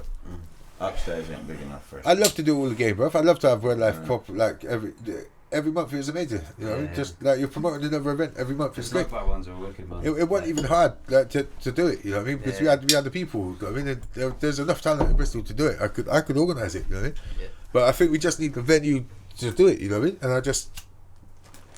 I know a lot of people, but I just haven't. In my head now, I can't just think. It's a shame the Malcolm X one never really popped in it because they were going to run that again, wasn't it? That was nearly the there. Malcolm X where you booked Cass? Right, that was live. The Cass is Dead one was amazing. Yeah, just as a club, that was live. Cass is Dead. That was fantastic. Yeah, that was that never great. popped as a club again, did it? Backstage, like no, that was 95% of the they were time. Going to change. You remember a lot of people were. I know most people were. They were going to change the name of it, they wouldn't, and do a different club thing there. No, that wasn't even the problem. Basically, what happened that time was we put on an event there with 6 headliners. It got big, you know. Yeah. We was like, fuck this, we're gonna take over this shit. Yeah. We're gonna put on like enough stuff, you know what I mean? And basically there was Skinny Man, there was fucking Genesis, Elijah, we had like Tony D, Locksmith, fuck me else, we have Side Philly and Dots, and but I mean, it's Bugsy. There was it was sick, you know what I mean? It was like a full up lineup, you know what I mean? And anyway, basically what happened, we had fire breathers, and people would do that, but they couldn't do it inside because they had a fire alarm system, innit?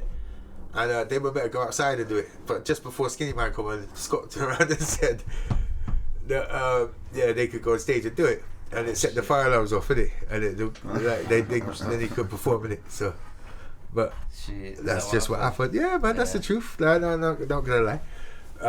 Yeah, and there was a lot of other commotion that night. Yeah. Nah, it kicked off a few times, but it was, to me, it was one of the best nights in Bristol hip hop ever. Like, I think that meant it was like a mini little festival in Malcolm X, you know. We got the rigs in. We got the cast night.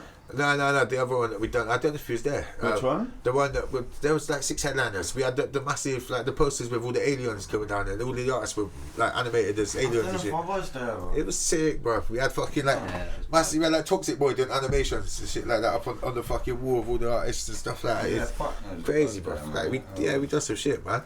But but basically Skinny Man didn't get to perform and he got locked off at the end, you know, and that's why it kind of fucked up. But no love lost to none of them. Like, we've worked with Skinny Man quite a lot since, you know, and Scott's put on loads of stuff doing Drop the Bass. Like, have you seen that?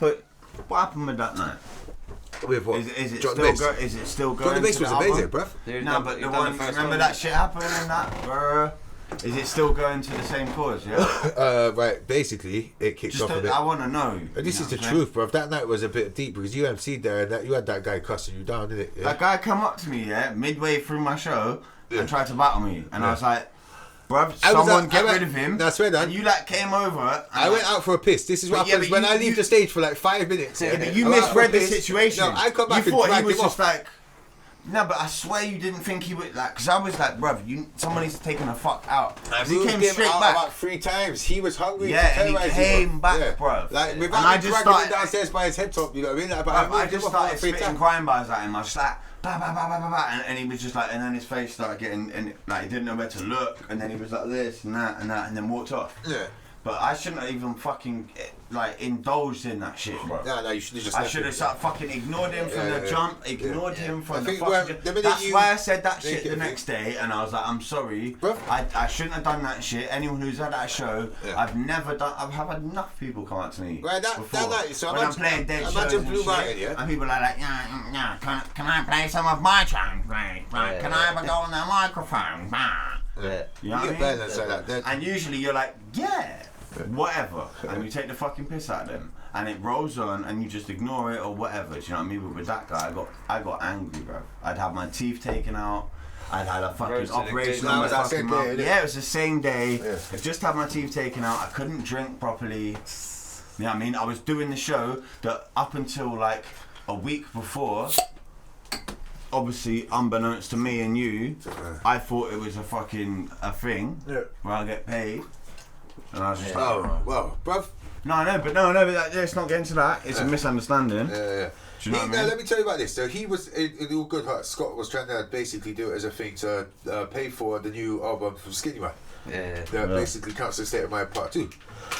And we went down to Skinny Man's house and everything, and I love Skinny Man to death, you know. I love Skinny Man to death. He's one of my biggest influences. But, bruv, I paid for my last 2 albums. It was Scott's idea to do that. It wasn't Skinny Man doing that. Skinny Man didn't want any part in asking people for money. You know? That was Scott. Because that's what I feel weird about. It's like, bro, like I paid for my album. I paid off my own back for my album. So why am I going to pay like someone who I love, who like should be... You know what I'm saying? Right, I think there was there was a little bit like let me get this thing. There was the whole thing with the brain tax fee, and I think there was that basically there was big on the internet at the time, and I think basically Scott, the passionate guy that he is, got that in his head, and he was like, "Bro, we need to do something to fix the situation to make sure that album, so Skinny Man gets his money." Yeah, but what about Maestro? What about I don't know about Maestro. I just know what happened with that. You know, like I'm sure bare people have been ripped off. What about everybody else has been ripped off in the world by other people? That's what I'm saying. Low life. Skinny Man is who he grew up on.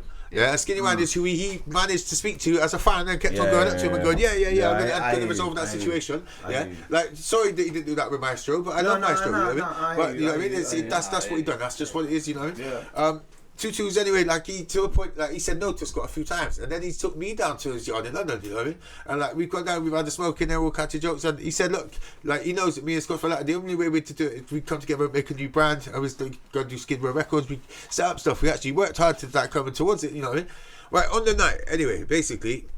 We're all out doing the performance, yeah, and people's in there blazing, but whatever, you know what I mean? But that's how it is in these hip hop nights and everything sometimes, you know what I mean? Anyway, the security guards have come in, yeah, and they've obviously smelled great, you know what I mean? They've come up on the stage and they made way up onto the stage, and they're trying to make their presence be over a bit heavy, you know what I mean? Yeah. Looking around for people who's got grade, like, proper, you know what I mean? Anyway, Skinny Man's like, Bum Babylon or something like that, you know what I mean? Like, as he does, because that's what Skinny Man's like, you know what I mean? He sees that any fucking security man trying to make a movie, he's like, but yeah, but like, all that's Babylon. Like, that's it. Like, not some down talking. Like, that's Skinny Man. If you know anything about Skinny Man, but Babylon, that's what he represents. You know what I mean? And like, basically, the security guard took it real personal. You know, so he's like, nah, like fucking, like I'm not Babylon. No, you say that. You can't say I'm Babylon. Like I'm a road. I do my job out here. You know, and it clash. You know what I mean? Next thing you know, it went off, and the Skinny Man's who like he didn't want to perform, but like we're cool. You know what I mean? But it was the incident that happened there. You know what I mean? You know what I mean? So he kind of done it. I jumped in the middle, kind of separate. Skinny Man went that way. He went that way. Skinny Man's then gone outside. We've kind of followed him outside. I got someone else because I was. No, this was in Blue Mountain upstairs too. But yeah, I've got someone else. I was like, look, come on the set. Gone outside, spoke to him. And I'm like, you good to go back or whatever. Yeah, I'll speak to you tomorrow, proper bag, everything's sorted. Obviously, him and Scott kind of had a fallout sort of thing. And I don't think it's happening though. There's not for any bad intent, but he's putting that money into the next one. And he's kept it moving. So, yeah. You know what I mean? We want genuinely, like, I'd love to like release Skinny Man's album. Fuck me, that'd be amazing. You know what I mean? Yeah, of course. Like, we want to, but I think basically the relationship's kind of tarnished a bit now. But also, you want to work with someone who's consistent with the fucking product. Like that's the thing, yeah. I wouldn't take that away. No, from I'm not saying like Skinny Man is like one of my fucking like, and this is the thing, yeah. Is like I'm just saying this shit in a sense of like, Skinny Man is one of my biggest influences ever. Yeah, do you know what I'm saying? Yeah. Skinny Man, Task Force, Terra Firma, them heads, yeah. Like they were the people. Like, and the fucking, like, a few Bristol heads that were repping as well. Yeah. But, like, they were the people that I listened to over and over and over and over again. Yeah. Do you know what I'm saying? Yeah. And, like... Right, on the road, when I was younger, I used to stay at my friend Pete's yard sometimes, innit? And we'd stay up in the attic and we would listen to Skinny Man. I knew Skinny Man's tracks from that day, you know what I mean? So it's good to work with Skinny Man. No one is having disrespect to Skinny Man, you know what I mean? People no, but it's not disrespect, I'm not trying to, like, disrespect him, but, like... From where, like, and it's maybe not even him, like you're saying, but from where other people doing a show to fund another rapper's album. I think it was a nice idea. For me, like, I think it was a nice idea. I think it is a nice idea, but it's like a nice idea if someone's fucking died. Do you know what I mean, dude? Oh yeah. Do you know what I'm saying? Yeah, like he's alive, and I'm like, it's no disrespect to fucking Scotty or to Skinny Man. I fucking love them both, and it's nothing to do with that. But it's like. For me, like, I was just pissed. I think I was just pissed off, bro, because I had my teeth taken out, and I was like, you had a bad experience on that night, and that's a shame because the rest of the night was really good. Yeah, right? and I'm sure it was. It was fantastic. You know what I'm saying? And the only problem I had as well, though, this is what I think here. Blue Mountain, I love the club, you know what I mean, but room 2 is room 2. Now we tarted it up. We put fucking nets up. We put graffiti. You can't polish like, shit, bro. We rolled that shit in there, bro. Like we built a stage in there. We had a separate system. We had monitor speakers. We had a whole different mixing desk. Like, roll it in glitter. Yeah, you can. It was still room 2 of Blue Mountain. That's the problem that we had with it. I found, you know what I mean, and they had the silent disco though. I think that was fantastic as well. You know, what I mean? Outside like, they had like, everybody with their headsets and stuff like that. I think it's a great night. It's a great concept, but I think they need a better venue and it's a bigger venue for what they're trying to pull off. Yeah. But if we're gonna have headlines, like we had, it was proper headlines. Room 2 had headlines. It wasn't a dead thing. You know? But I think you know what, because I know what happened with like both Rhyme and Reason. You know what I mean? Like investors, people chuck money in and shit. Like we should try combining some sort of shit, chucking some money together and trying to bring in some big people at the right time, with the right position, the right place, the right fucking venue. I've got people we've got all this experience now, do you know what I'm saying? I've got people that are hitting me up with that stuff at the moment and I just don't think people don't come to me with them links already. Let's talk. Do you not see me hosting and doing these events? You see when I host an event, like people see me every event. Every event, in Bristol, But I'm not saying do you know what I do? I'm not just hosting, I stage manage. I help coordinate. I organise the whole fucking night for them. You know what I mean? It's not to say they can't do it. It's because I'm really good at doing it. Yeah. You know what I mean? And I prove with my shit. You know what I mean? Like, I'm not trying to be pig-headed, brother. I do it. You know what I mean? Like I can go to the next act because I know the next act. You know what I mean? And I can say you're running like 2 tracks. And they got to wait around for a little bit. When it's somebody else and A&R and stuff like that, like, hi, Mr. Star, you got it, you know what I mean? It's me, like, hi, Mr. Star. Like, how you doing? Can you see what I'm saying? Like, I know the people, you know what I mean? So it's easy for me to do that, you know? And that's why I'm hosting everything, I think. Like, yeah. And that's why I will continue to do so. But now people are learning the formula a little bit, I think, and I think it's good because I'm not trying to be precious over it. I'm not, you know what I mean? Yeah. I think anyone can see what I've done. Well, yeah, but like what you've done, like I think. That's what we were saying earlier about like when we were following your timeline, yeah? Like what you've done, I don't think a lot of people could do because Bristol's it's only a certain size, yeah? And there's a certain place for a certain person to make a certain route. Yeah, and I think you fitted that route 100%. From like all these different fucking Do you know what I'm saying? Like certain people can do it, and yeah, trust me, some person could have come along and fucking landed here. And their fucking stepmom moved here because Cheryl did so and whatever. Dorian and Bethel. Yeah, Dorian like took some fucking MD and shit. Got booty with Darren. And had to move down and there. There we go. And shit moved. Yeah. But. Alright. Yes, basically what you're saying is I fit the bill for it. So that's why I'm doing it. I guess that's why I'm sat on the couch being interviewed. I think. Yeah, definitely. Maybe. I think maybe not. Somebody could copy the whole formula now. Yeah, it wouldn't work. It wouldn't work. It wouldn't work. It wouldn't work. No, they could do it to an extent, but they wouldn't have the constant new. I don't even think it would even come close to working. Because I mean, you have dropped a formula. Do you know what I mean? Like, you could see it. Fully. And if anyone had followed that formula in the next 2-3 years, which is I don't think. But like the thing is, it's from when it's so organic and it come from such like a long time ago. Yeah, that's from the very. If you go back to, because that's what I say. Oh yeah, it'd be hard to. From the beginning. That's why I was like, I want to hear the fucking, and you've like gone dun timeline. Yeah. And then it was a bit dotted towards the end. You're doing now. Yeah. But that timeline is like invaluable, and most people don't have that timeline because they come into it way later, or they fucking. I'm lucky enough to be quite old now. Well, no. I don't even it's know. Not even that. I've been there through it. I think the whole thing's changed, bruv. I think the fucking like. I think 30's the new 18. Yeah, right. Then, That's because you're approaching 30, isn't it? So what about 29 years old? What about eating quiche? I think the new 50. Eating quiche. You know the jokest shit about that, yeah? Have you heard the story about Boom Bap? You hear about that when I fucking ate the quiche and then deleted and the way I deleted the footage was cold hearted. No, because it was a huge thing. People don't understand how big it was to eat quiche at the time. Yeah? Like quiche was like the enemy. Yeah, I said, no, you look like this is a big thing. Yeah, I was fucked up. You started that as well. No, but it was the first boom bap ever. Yeah, the first boom bap ever. Yeah, and I was waved, brother. I hadn't eaten from like the fucking Thursday or some shit. We left on the Thursday. I hadn't eaten nothing. And this was like the Sunday now. And someone pulled out a quiche and I was like, oh, brother. Pulled out a quiche like it's never like. Let me just eat that. Like, how did you just pull out and whip out a quiche? Yeah, but they were like, they stitched you up, fam. Nah, I don't give a fuck if they stitched me up. Yeah, you know what I did?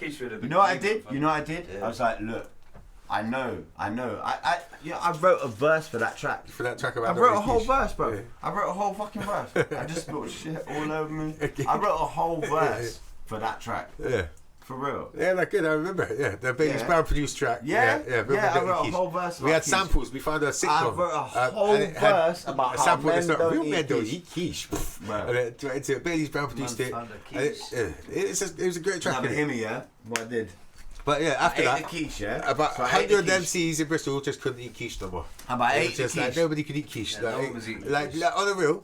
I swear Bristol quiche sales must have dropped massively. You caught me making a quiche once. But I got photographs there. You actually did, didn't it? Actually, yeah, that's amazing. You ate the quiche. Yeah, you were basically. You was meant to be on the track. I was in No, quiche. Yeah, what a whack guy. I bet you ate quiche on your break as well. Whatever. Every day. Every day he tried to making and shot in the quiche. You was a quiche. Oh shit! You're like the devil. Well, like you were shot in the quiche. I was shot in the quiche. I was never a user. 10 crack commandments with the quiche, man. Yeah, man. You were evil with the quiche, man. I seen you there. The glint in your eyes. Yeah. She's evil with the quiche. Make it up there and just shot it. 2 bun big like a peach. Oh, bro. Nah, man, flipping up. But yeah, after that, how many people in Bristol do you reckon didn't eat quiche? Like, I swear that it's a lot, bro. It was like an epidemic. No, I the thing is, it's like people know mum's house, Sam, Sam will drop shit from 4 years ago. Huh? When we got Bill next week, yeah. Next week we got Bill next on the podcast. He's coming in. Big up Bill. And brother, yeah, my man is gonna drop shit from fucking 10 years ago. Remember that pack of that happened when you're like in the fucking flurry of a moment and shit, and he's like, yeah, but you remember when you said that you did, and it's like, all right. I'm saying Sam is good with that shit. He's got a memory like a fucking elephant. Yeah. And he's like, you ever said something stupid in the heat of the moment? Sam knows it. He knows the day you said it. He knows what clothes you were wearing. He knows what fucking food you ate beforehand. Like, he can smell your fart and shit. You fart like an hour beforehand. He like, I can remember 2006 you was doing this shit. From the front, yeah. From the front line. From the front. From the front line, baby. The front line in your Y fronts. Why fronting?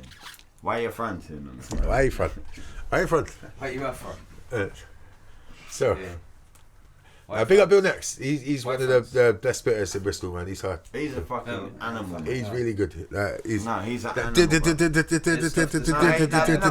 But he's not only like he's intelligent, yeah. And there's actually words that replace the. Bill's like something. I don't understand. Something. I don't understand. Yeah. That guy is fucking intelligent. I'm not saying that there aren't words that for those guys, but I meant the bullet flows. That's all point. All of his shit, man. Like, now what he's done now, he'll turn around and be you know like, them skippy flows you were saying about. He's just gone half time with it. Okay. It's ridiculous. On Percy's new album, it's dropping soon. Yeah. I have not heard. Yeah, it's mad. There's a track with Bill next. Percy Filth. Yeah, Percy Filth, man. He's a grease bag. He's a grease bag. Yeah. He drops some mad production. The tune that's dropping is Percy produced it, obviously. You got the Zoogie. Who's got the Zoogie? Bill I've got a Zoogie. That's like three rolls. Let me like. That Zoogie you're close to, or what? Should I throw this? Nah, I'll take that. I just lit. You just lit. But the track anyway is Bill next, me and Relly. Yeah. Produced by Percy. Okay. Percy's album's gonna be fire, man. Yeah. I don't know that still. Guilty Simpson on there.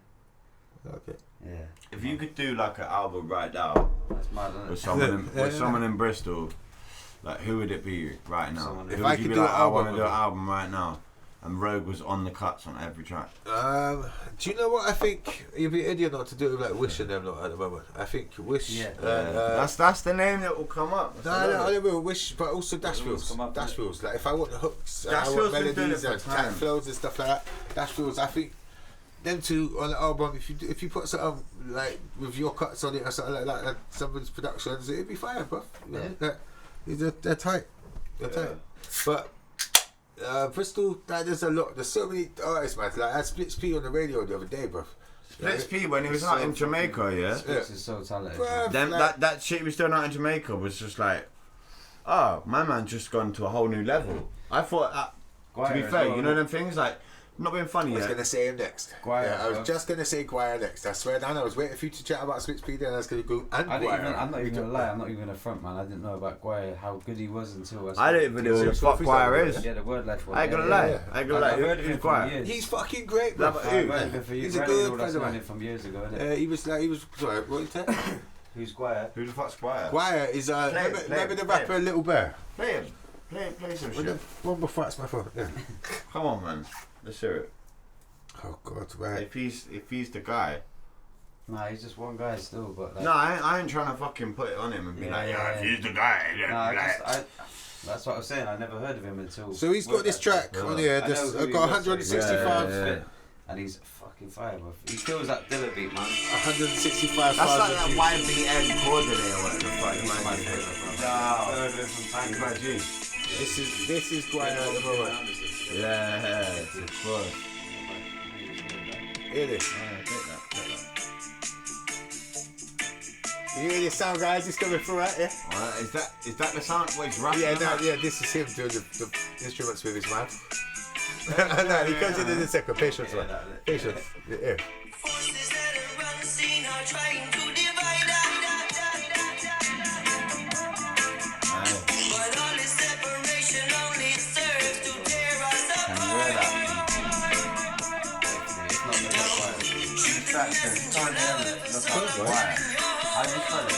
G-U-I-R-E.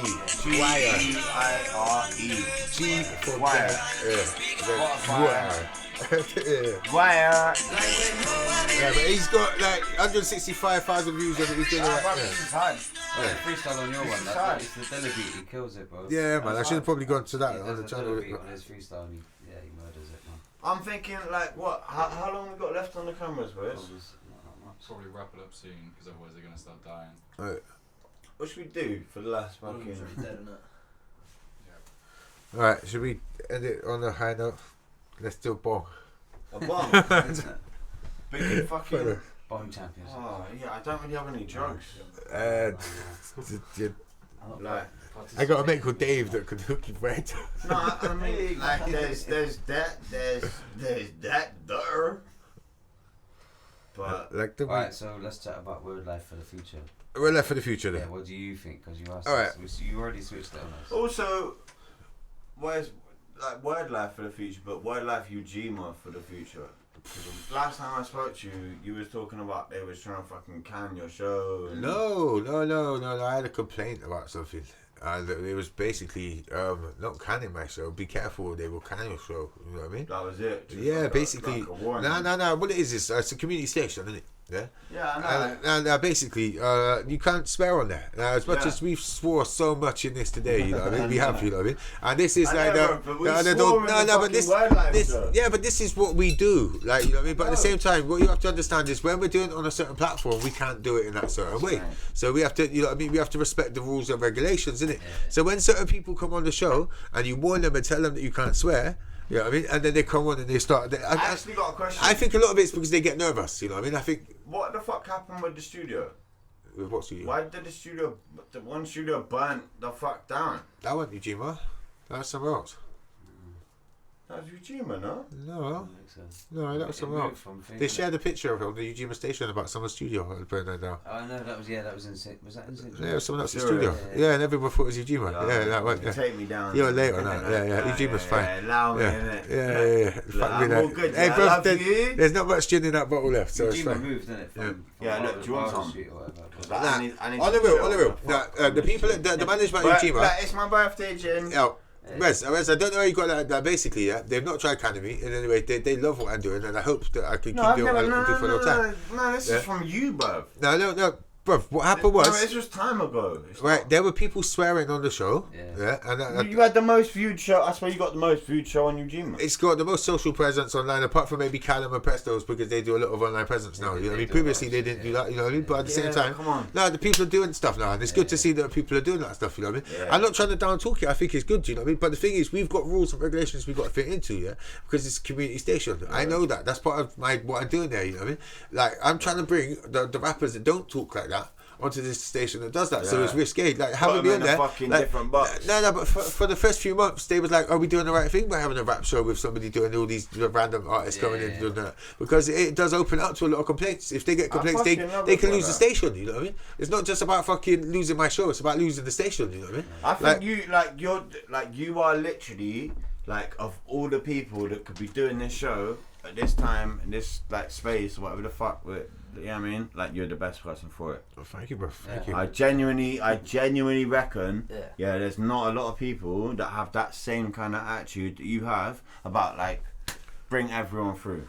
Fuck, like, where they're from, what the blah, blah, blah. Well, how important would it get if but it was me rapping every week? No, but show and prove. Yeah. Show and prove. And what have you done? You created a show, you got yourself on a public platform, and you just boosted it.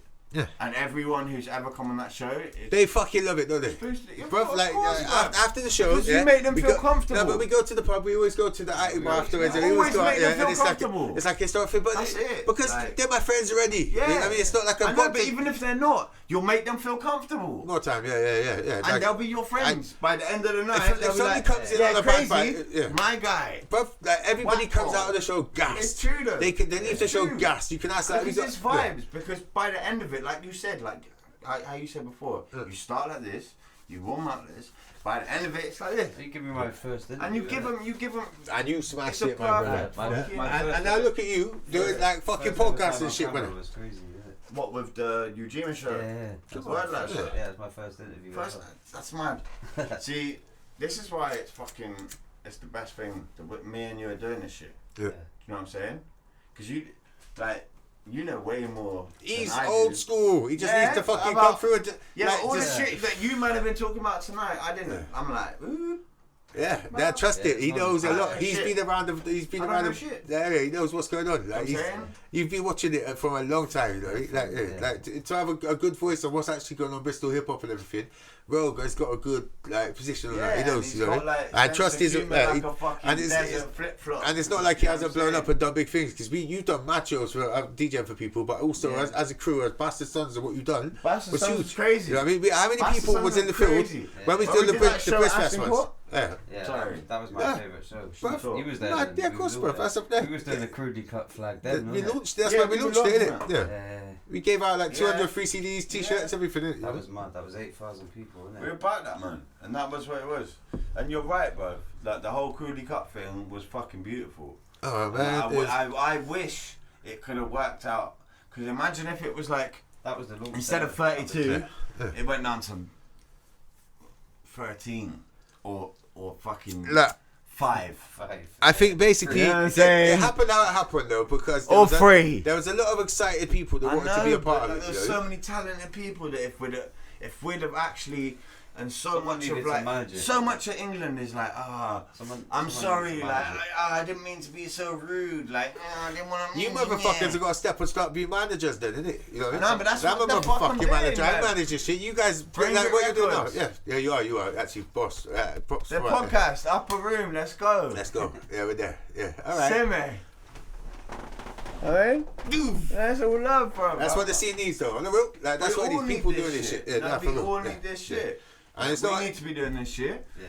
What you're doing is completely invaluable. Like, we Thank wouldn't you, be doing this shit. 100%. It would be, like we'd be thinking about doing, like, or I would anyway, be thinking about doing a radio show if you weren't doing it. Okay. I'd be like, I can't do a podcast because someone's not doing them. You're fucking already taking over the radio. I landed on that You know by what I'm accident, saying? bro. So, I didn't mean like, to do that. You know, There's it people just in London but- listen to that show as well, isn't it? yeah, both everywhere. Yeah, Like, yeah. I got fucking people in different countries, like Yeah. regulars, like now, like people's like family that they show stuff like it goes like you know, like People back in fucking 2001 were like in South Africa were going crazy for it's shows in the internet, bro. hairy Like, parents. Yeah, I know. Mad, isn't it? Yeah, Bruv, like my dudes in South Africa who live there now, like fucking. you never Rudy and doubt shit. the power of the internet. Nah, People but like what like, they like. If they're they get like, fans we'll in certain bring you places, they over. will actually go to stuff. Yeah. And they're like personal relationships now. It's like these podcasts. It shows what we do. You know, fucking. Like people I will see think what this is people are the doing behind the shit. scenes, isn't it? You know, I think that's what it is. I think this is the best shit ever. Yeah, I think podcasts are the best. I think it's Like, real. I You think actually get to they see are what literally- a It's person not an interview, opinion innit? is. That's Like, the thing. Well, it's a fucking interview, but you it's like an all see interview me lead over up the in a space of. motherfucker now. Bro. Yeah, I've been smoking since we started this shit. I'm high as fuck. I am. I'm fucking. I'm lean. Likewise. Yeah. That's alright, man. Nah, but that's what I'm saying. That's But good grade. That's but Yeah. but at the same time, we've Names are like cheap. think about the shit we talked about. We've talked about bro, mad we covered a shit. few bases, bro. Still, yeah. Yeah, we covered a few bases and then fucking flipped the bass and Yeah. Susa. Susa. what I mean? Alright. So, now, Su. honestly, I don't think you guys answered the question. Talk about flipping the bass, yeah. Of where Wordlife should go in the future. You say stick and do. Hold on. What was the question? Wordlife. What should I do in the future? Then, what do you think? How should I take over the world? We already did it. Bigger platform, bruv. Bigger platform. Yeah. I think no, what we We'll need just to make the whole brand we bigger, need a like. venue. I think let's do another It's fucking. more of a like keep what you're doing thing, innit? I reckon find something that no one else has done and roll with that. Yeah, Alright. Within that, you do that Sumo anyway. wrestling and rapping at the same time. Yeah, something stupid. If it's something like tongue in cheek or something serious, Like, something two no fat one's guys in the done, middle just. run with that. That's the way. That's the way. If you want to make pop. But Yeah. look, I'm doing what I'm doing, and I'm going to keep on doing it. You know what I mean? That's and what it I works. think it is. So, And it works. Yeah. But if you could make P off like some dumb cunts doing some stupid shit on camera. But I think let's do some food stuff. whack innit? 'em all. The food stuff's a real We're thing. still, we're still rolling. We're still rolling, anyway. Yeah, still rolling. Yeah, but I think the food thing. That's what we got to take for today. Yeah, that we should Well, do. I don't know. future. Like, Yeah, man. 100%. Why Yeah, not? Like, you Take eat. anything You eat. from today. I think the food thing, like, we fully need to roll with. Yeah. Yeah. That's the Like, thing. that should, no, but that shit we can't let, like, the other shit, we've all been Yeah. talking some crazy. Yeah, it's also good crazy stuff, shit. innit? I'm sure they'll be able to No, edit some we good have stuff. though, like, we have, but like, Comes the up food basic. shit, Yeah. like I think the food shit is like a winner. Hey, everyone likes my food. I do. I like your food. I'm not even gonna lie. I like your posts about food. my food. No? Peng. Yeah. I like his I posts about swear food. down. I swear down. I cook it in I your do. kitchen down there. Yeah, No, next but I'll time. make you a roast that you will have to weep about. Cool. Let's film that as well. But at We'll the same film that. I'll Yeah. film your eyes crying. when I Show go, them in tears. this tastes so bad. Not in the Michael No, you Jackson way. never think that. You never ever think that. That's such a fucking rage, isn't it? That's me. No, you puking won't. up over Though. the food, You won't. food. No, fuck that. No, I reckon it'd be nice. It's a beautiful thing. It will chopped Anyway. up so you can eat it. It's been amazing. No, I don't do that actually. No, Yeah, thank you for having me. You get the full chunky We should wrap it flavour. up soon. Chunky innit? soup, I yeah. reckon. Wrap it up soon. I reckon, yeah. We still got gin to drink, Cody. And we still got gin to drink, and Yeah. we still got a few things to talk That's for the about. bonus footage DVD. What are we on? 8-hour DVD. 2 hour 35. So I reckon we've got another 15 minutes. Oh, really? Can Okay. I take a piss though? Yeah, no, I need a piss. You're on piss break. Last piss. We'll do a final thought. A Jerry Springer final thought. No, we roll. We've got 15 minutes, mate. There's no Go final piss, thought. man. Go piss there. I will fucking piss. Piss all you want. Yeah. Just piss. Do you want to go first? No, you need to. No, go. I will Alright, go. Rogue. Yeah. What do you say? Yeah, tell him. Oh, then. That's weird. I'm actually kind That's of a weird. good birthday I'm actually gin. kind of weird. It's real. Yeah, It's that's a birthday weird. gin. Pop, pop, It's pop. already gone, bro. I know. For real. Actually, I'm kind of weird. That's mad. Oh. Let's hold down. My lungs come out my mouth. It's gold. I could just wrap it there. You reckon? Just leave it there. Yeah. Hey, Rogue. You're a G, man. Thank you for having me on the show. Nah, obviously, man. Yeah, come on. Normal. I think that's the end, lads. Yeah, you had a good Yeah, night? it's got to be. Yeah? Bless you guys. Really good. No, but we're here. I've We're just there. got. I've Who got to you put in my there? postcode, but it's got to be offline. Sorry, 1 second. B. 6. Yeah. 5. 2. 9. I have an expert sensor already. Nah, but look. So what's the next thing? Like, obviously, this is some generic shit. It is though. So what's the next It is. thing? No, Right, but the it next is. thing- I want to know what the next thing is for Wordlife, bruv. Do you know what I mean? Right, the next thing is lots more radio. Yeah. Yeah. I think radio is a thing. I actually really enjoy radio. If I can keep on What? doing radio, that's a good thing. Yeah. Also events. We're gonna get a lot more events popping off. I think collaborations with other Ujima, brands. the way they represented Carnival was Fantastic, fucking wasn't it? ridiculous. I think they yeah. stood Yeah, it was up. amazing, Like, bro. They were. You were That stage, that innit? show, Yeah, bruv. around the stage. Yeah. That I honestly stage- thank them for that position because I was on proving grounds. Like, because I know all the artists and it was my chance to actually really prove myself that time. I fucking put my own to it, man. I was so Well, when I yeah, got and it home, paid off, bro. everyone wanted to go out party. on, Do you know man, what? stage, I went. Come on, bro. Main I was stage, tired after that, you know what I mean? Come Like, on, bro. drained That was me, the but I best. loved it, you know what I mean? Like, I'm not gonna act like I didn't, you know what I mean? It was like to do that for the city and for the people and give everyone that stage with thousands. Do you know how many people come by Carnival? Main stage, bro. It's like 150,000 people there, 135, 150, whatever, you know what I mean? Like, Yeah. all of them walk past the main stage. The main stage is like the place, you know what I mean? To have that on your CV to say that you managed and set up that. The thing is, I had two jobs. I was a stage manager, but also Yeah, yeah. I'd done the lineup as well with Charmaine. Yeah. You know what I mean? Big, massive shout out to Skrilla. Charmaine, like, she smashed it.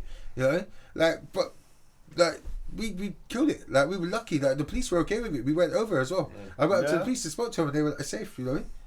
But when I played that stage with Relly, You killed it. We had a good time. That was great. Yeah, but that show was live. It was fire. The whole of the square. That show was Yeah. live. He's really good at like coming near the crowd. Like he had the That crowd. show like, was your beats are live. fire. On the stage, so you had the whole Like of the Relly was on all of some the streets fucking behind, like on fucking some Franklin Street and all that was all just full up as well. Go yeah, but all shocking out as well. Like all Yeah. by itself. Like yeah, it's that's because Relly had it clocked. Like, you two had it clocked. Everyone had that, Yeah, but you two had it clocked. Yeah. Alright, cool, we're gonna hit it on some mathematical Great, fucking but- shit. Yeah, Relly's from Paul. You know what I'm saying? Yeah, but it was like it was clocked. Yeah. You know what I mean? Hey, Oliver, I was lucky to have that position. My teeth came out on that show. Yeah, I swear you took them out and you talked about me. Now they fell out, bro. And what were you They laughing? fell out and landed, yeah. Listen. This shit happened in France as well. The maddest thing is when it happened in France. Podcast. Nah, yeah, the shit happened on the last podcast. But when I was in France, I was doing this show, and like, shouts to Two Tongues, like he couldn't make it, like family loss and shit, like sad times. But I did the sound check at this show, and it was cool. Yeah. Like the guy on the look, mate, my sound technician at that show, in like, honestly, he was That happened on the sound He check. was the best. So what happened at St. Paul's Carnival? So I was like, I want to know about the carnival. Oh, you want to know about yeah, Carnival? come on, Alright, at Carnival, yeah? Yeah. I got excited. Yeah. I went, yo! See, Yo! poof, Yo! popped out my mouth, yeah? Dropped, bounced, landed. Did someone catch you? No, No? not even They catch had him. someone's You drink. know what happened? I looked round you, I was like, I didn't even realise. And then I was like, oh, bro. I looked round, yeah, and I just seen that kid just boom, step on my fucking teeth. No, I didn't even realise it. That's Just shocking out like up on stage. Bruv, they were like the best thing about Listen, it is they they were no, but two hear me. They were like in the middle of all these cables. Yeah. So all these cables were there. So when he stepped on them, yeah, the cables took the brunt. Yeah. He just stayed there. You still took it back. Put it I back in. didn't put it back in, bro. Come on, man. Like, you know what I mean? I'm dirty, yeah. Yeah, I would probably. But there's levels. There's levels. There's got to be levels, bro. Because if you start doing that kind of shit, man, you're a fucking different But generation. either it doesn't work or you get a free tooth, I don't know. Yeah, but now I'm getting gold. Yeah, gold's the one. Yeah. What's the next level up? Platinum. It's platinum. What but about diamond teeth? Could you get like seafood diamond teeth? I could get them put in my gold. It's gold now, so they can go. No, like wild. whole diamonds for teeth. No, but look, like if you're gonna pay Cubic zirconia or something. 2,500 to get your fucking veneers put in, yeah. Just implants, normal implants, or you gold could pay quite soft. 2,700 to get gold ones put in. It's £200 extra. But You're just say already you paying 2,500. Like, Ain't fuck gold you. quite soft though? I'm like, That's why if you gold's the buy. best thing for your mouth. Yeah. It's the best thing for your mouth. Why? It is. Why? For real. It's no Why? infection, no nothing. Like gold Oh, is what? pure. 11 Phillips is infection. Not all of it's infection. I don't know. Ain't like I that. think gold's quite soft metal, isn't it? Yeah, it's soft if you get if you got a fucking 24 karat gold lump of gold in your tooth. So what's yours like? 75,000 carat, like crossed with an No, it'd probably be 9 carat I don't know. coated. 1 carat. I don't know, Rex. You trying to cuss me down or? I don't know, Rex. So you're getting it like for £200 cheaper or 2 teeth. That's £100 a tooth. Do you know how much they're charging me for the original one? 2,500, and you said extra £200 for the gold ones. Yeah. And that's 2 teeth. So that's £100 a tooth. That's alright. That's not a lot of money for the gold, is it? Like, I'm quite good at this. Yeah, man. but look, yeah. You're already paying the P. You've already paid the P. Now, hear me out, It's already yeah? $1 million. No. The P's already been paid Yeah. from when you get the bit stuck in your tooth. Yeah. They haven't given you no gold shit when they do that. Yeah. They drill a hole in your fucking gum. They drill a hole in your bone. It's like, nah. And then they get a little implant and they fucking wrench it in with a baby wrench. It looks like a wrench, yeah? You do your fucking bike tires up with. Yeah. Yeah. It's like, and they whack that on your tooth, yeah? Nah, they whack that on your tooth and they go, and they tighten it up. And then I got a little peg there right now. Yeah. And on Monday, Yeah, they're gonna unscrew some shit, screw some other shit in, and 2 weeks from then they'll screw the fucking gold shit on. Okay. It's some fuckery process, bro. Bruv, I think the gold's kind of cool though, still. Yeah, It's got to happen. It's kind of cool. But if I got some normal teeth after all the shit I've been through with my teeth, and as a rapper and all this other shit, if I got some normal teeth, I'd be stupid. I would, bruv. I can market that shit. Could you get like some gold teeth? Can you get like an LCD screen teeth? You can have like, imagine that. Your music video playing constantly in your mouth.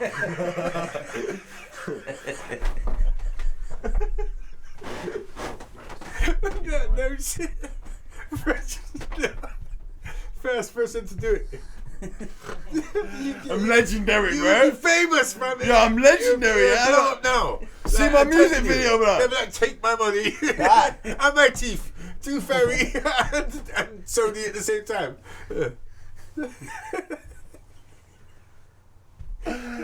You can have a whole watch it on widescreen. Watch it in 4K. Nowadays, you just watch it in 4K like nothing ever happened. It's fucked. Yeah. So basically, 1 minute because the camera's going to die. right, 1 minute. Let's close this off. Yeah. 1 minute. Yeah. Good luck with the dentist. Legend, Wiki with the show. Safe. We'd like to thank our most graceful guest, the one, the only, Super superb.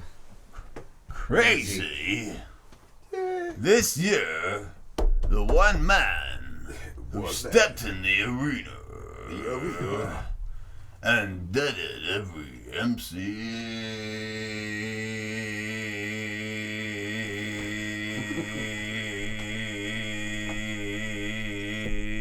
in the game. Crazy. Suck your back, clap, man! Is it a beef rap?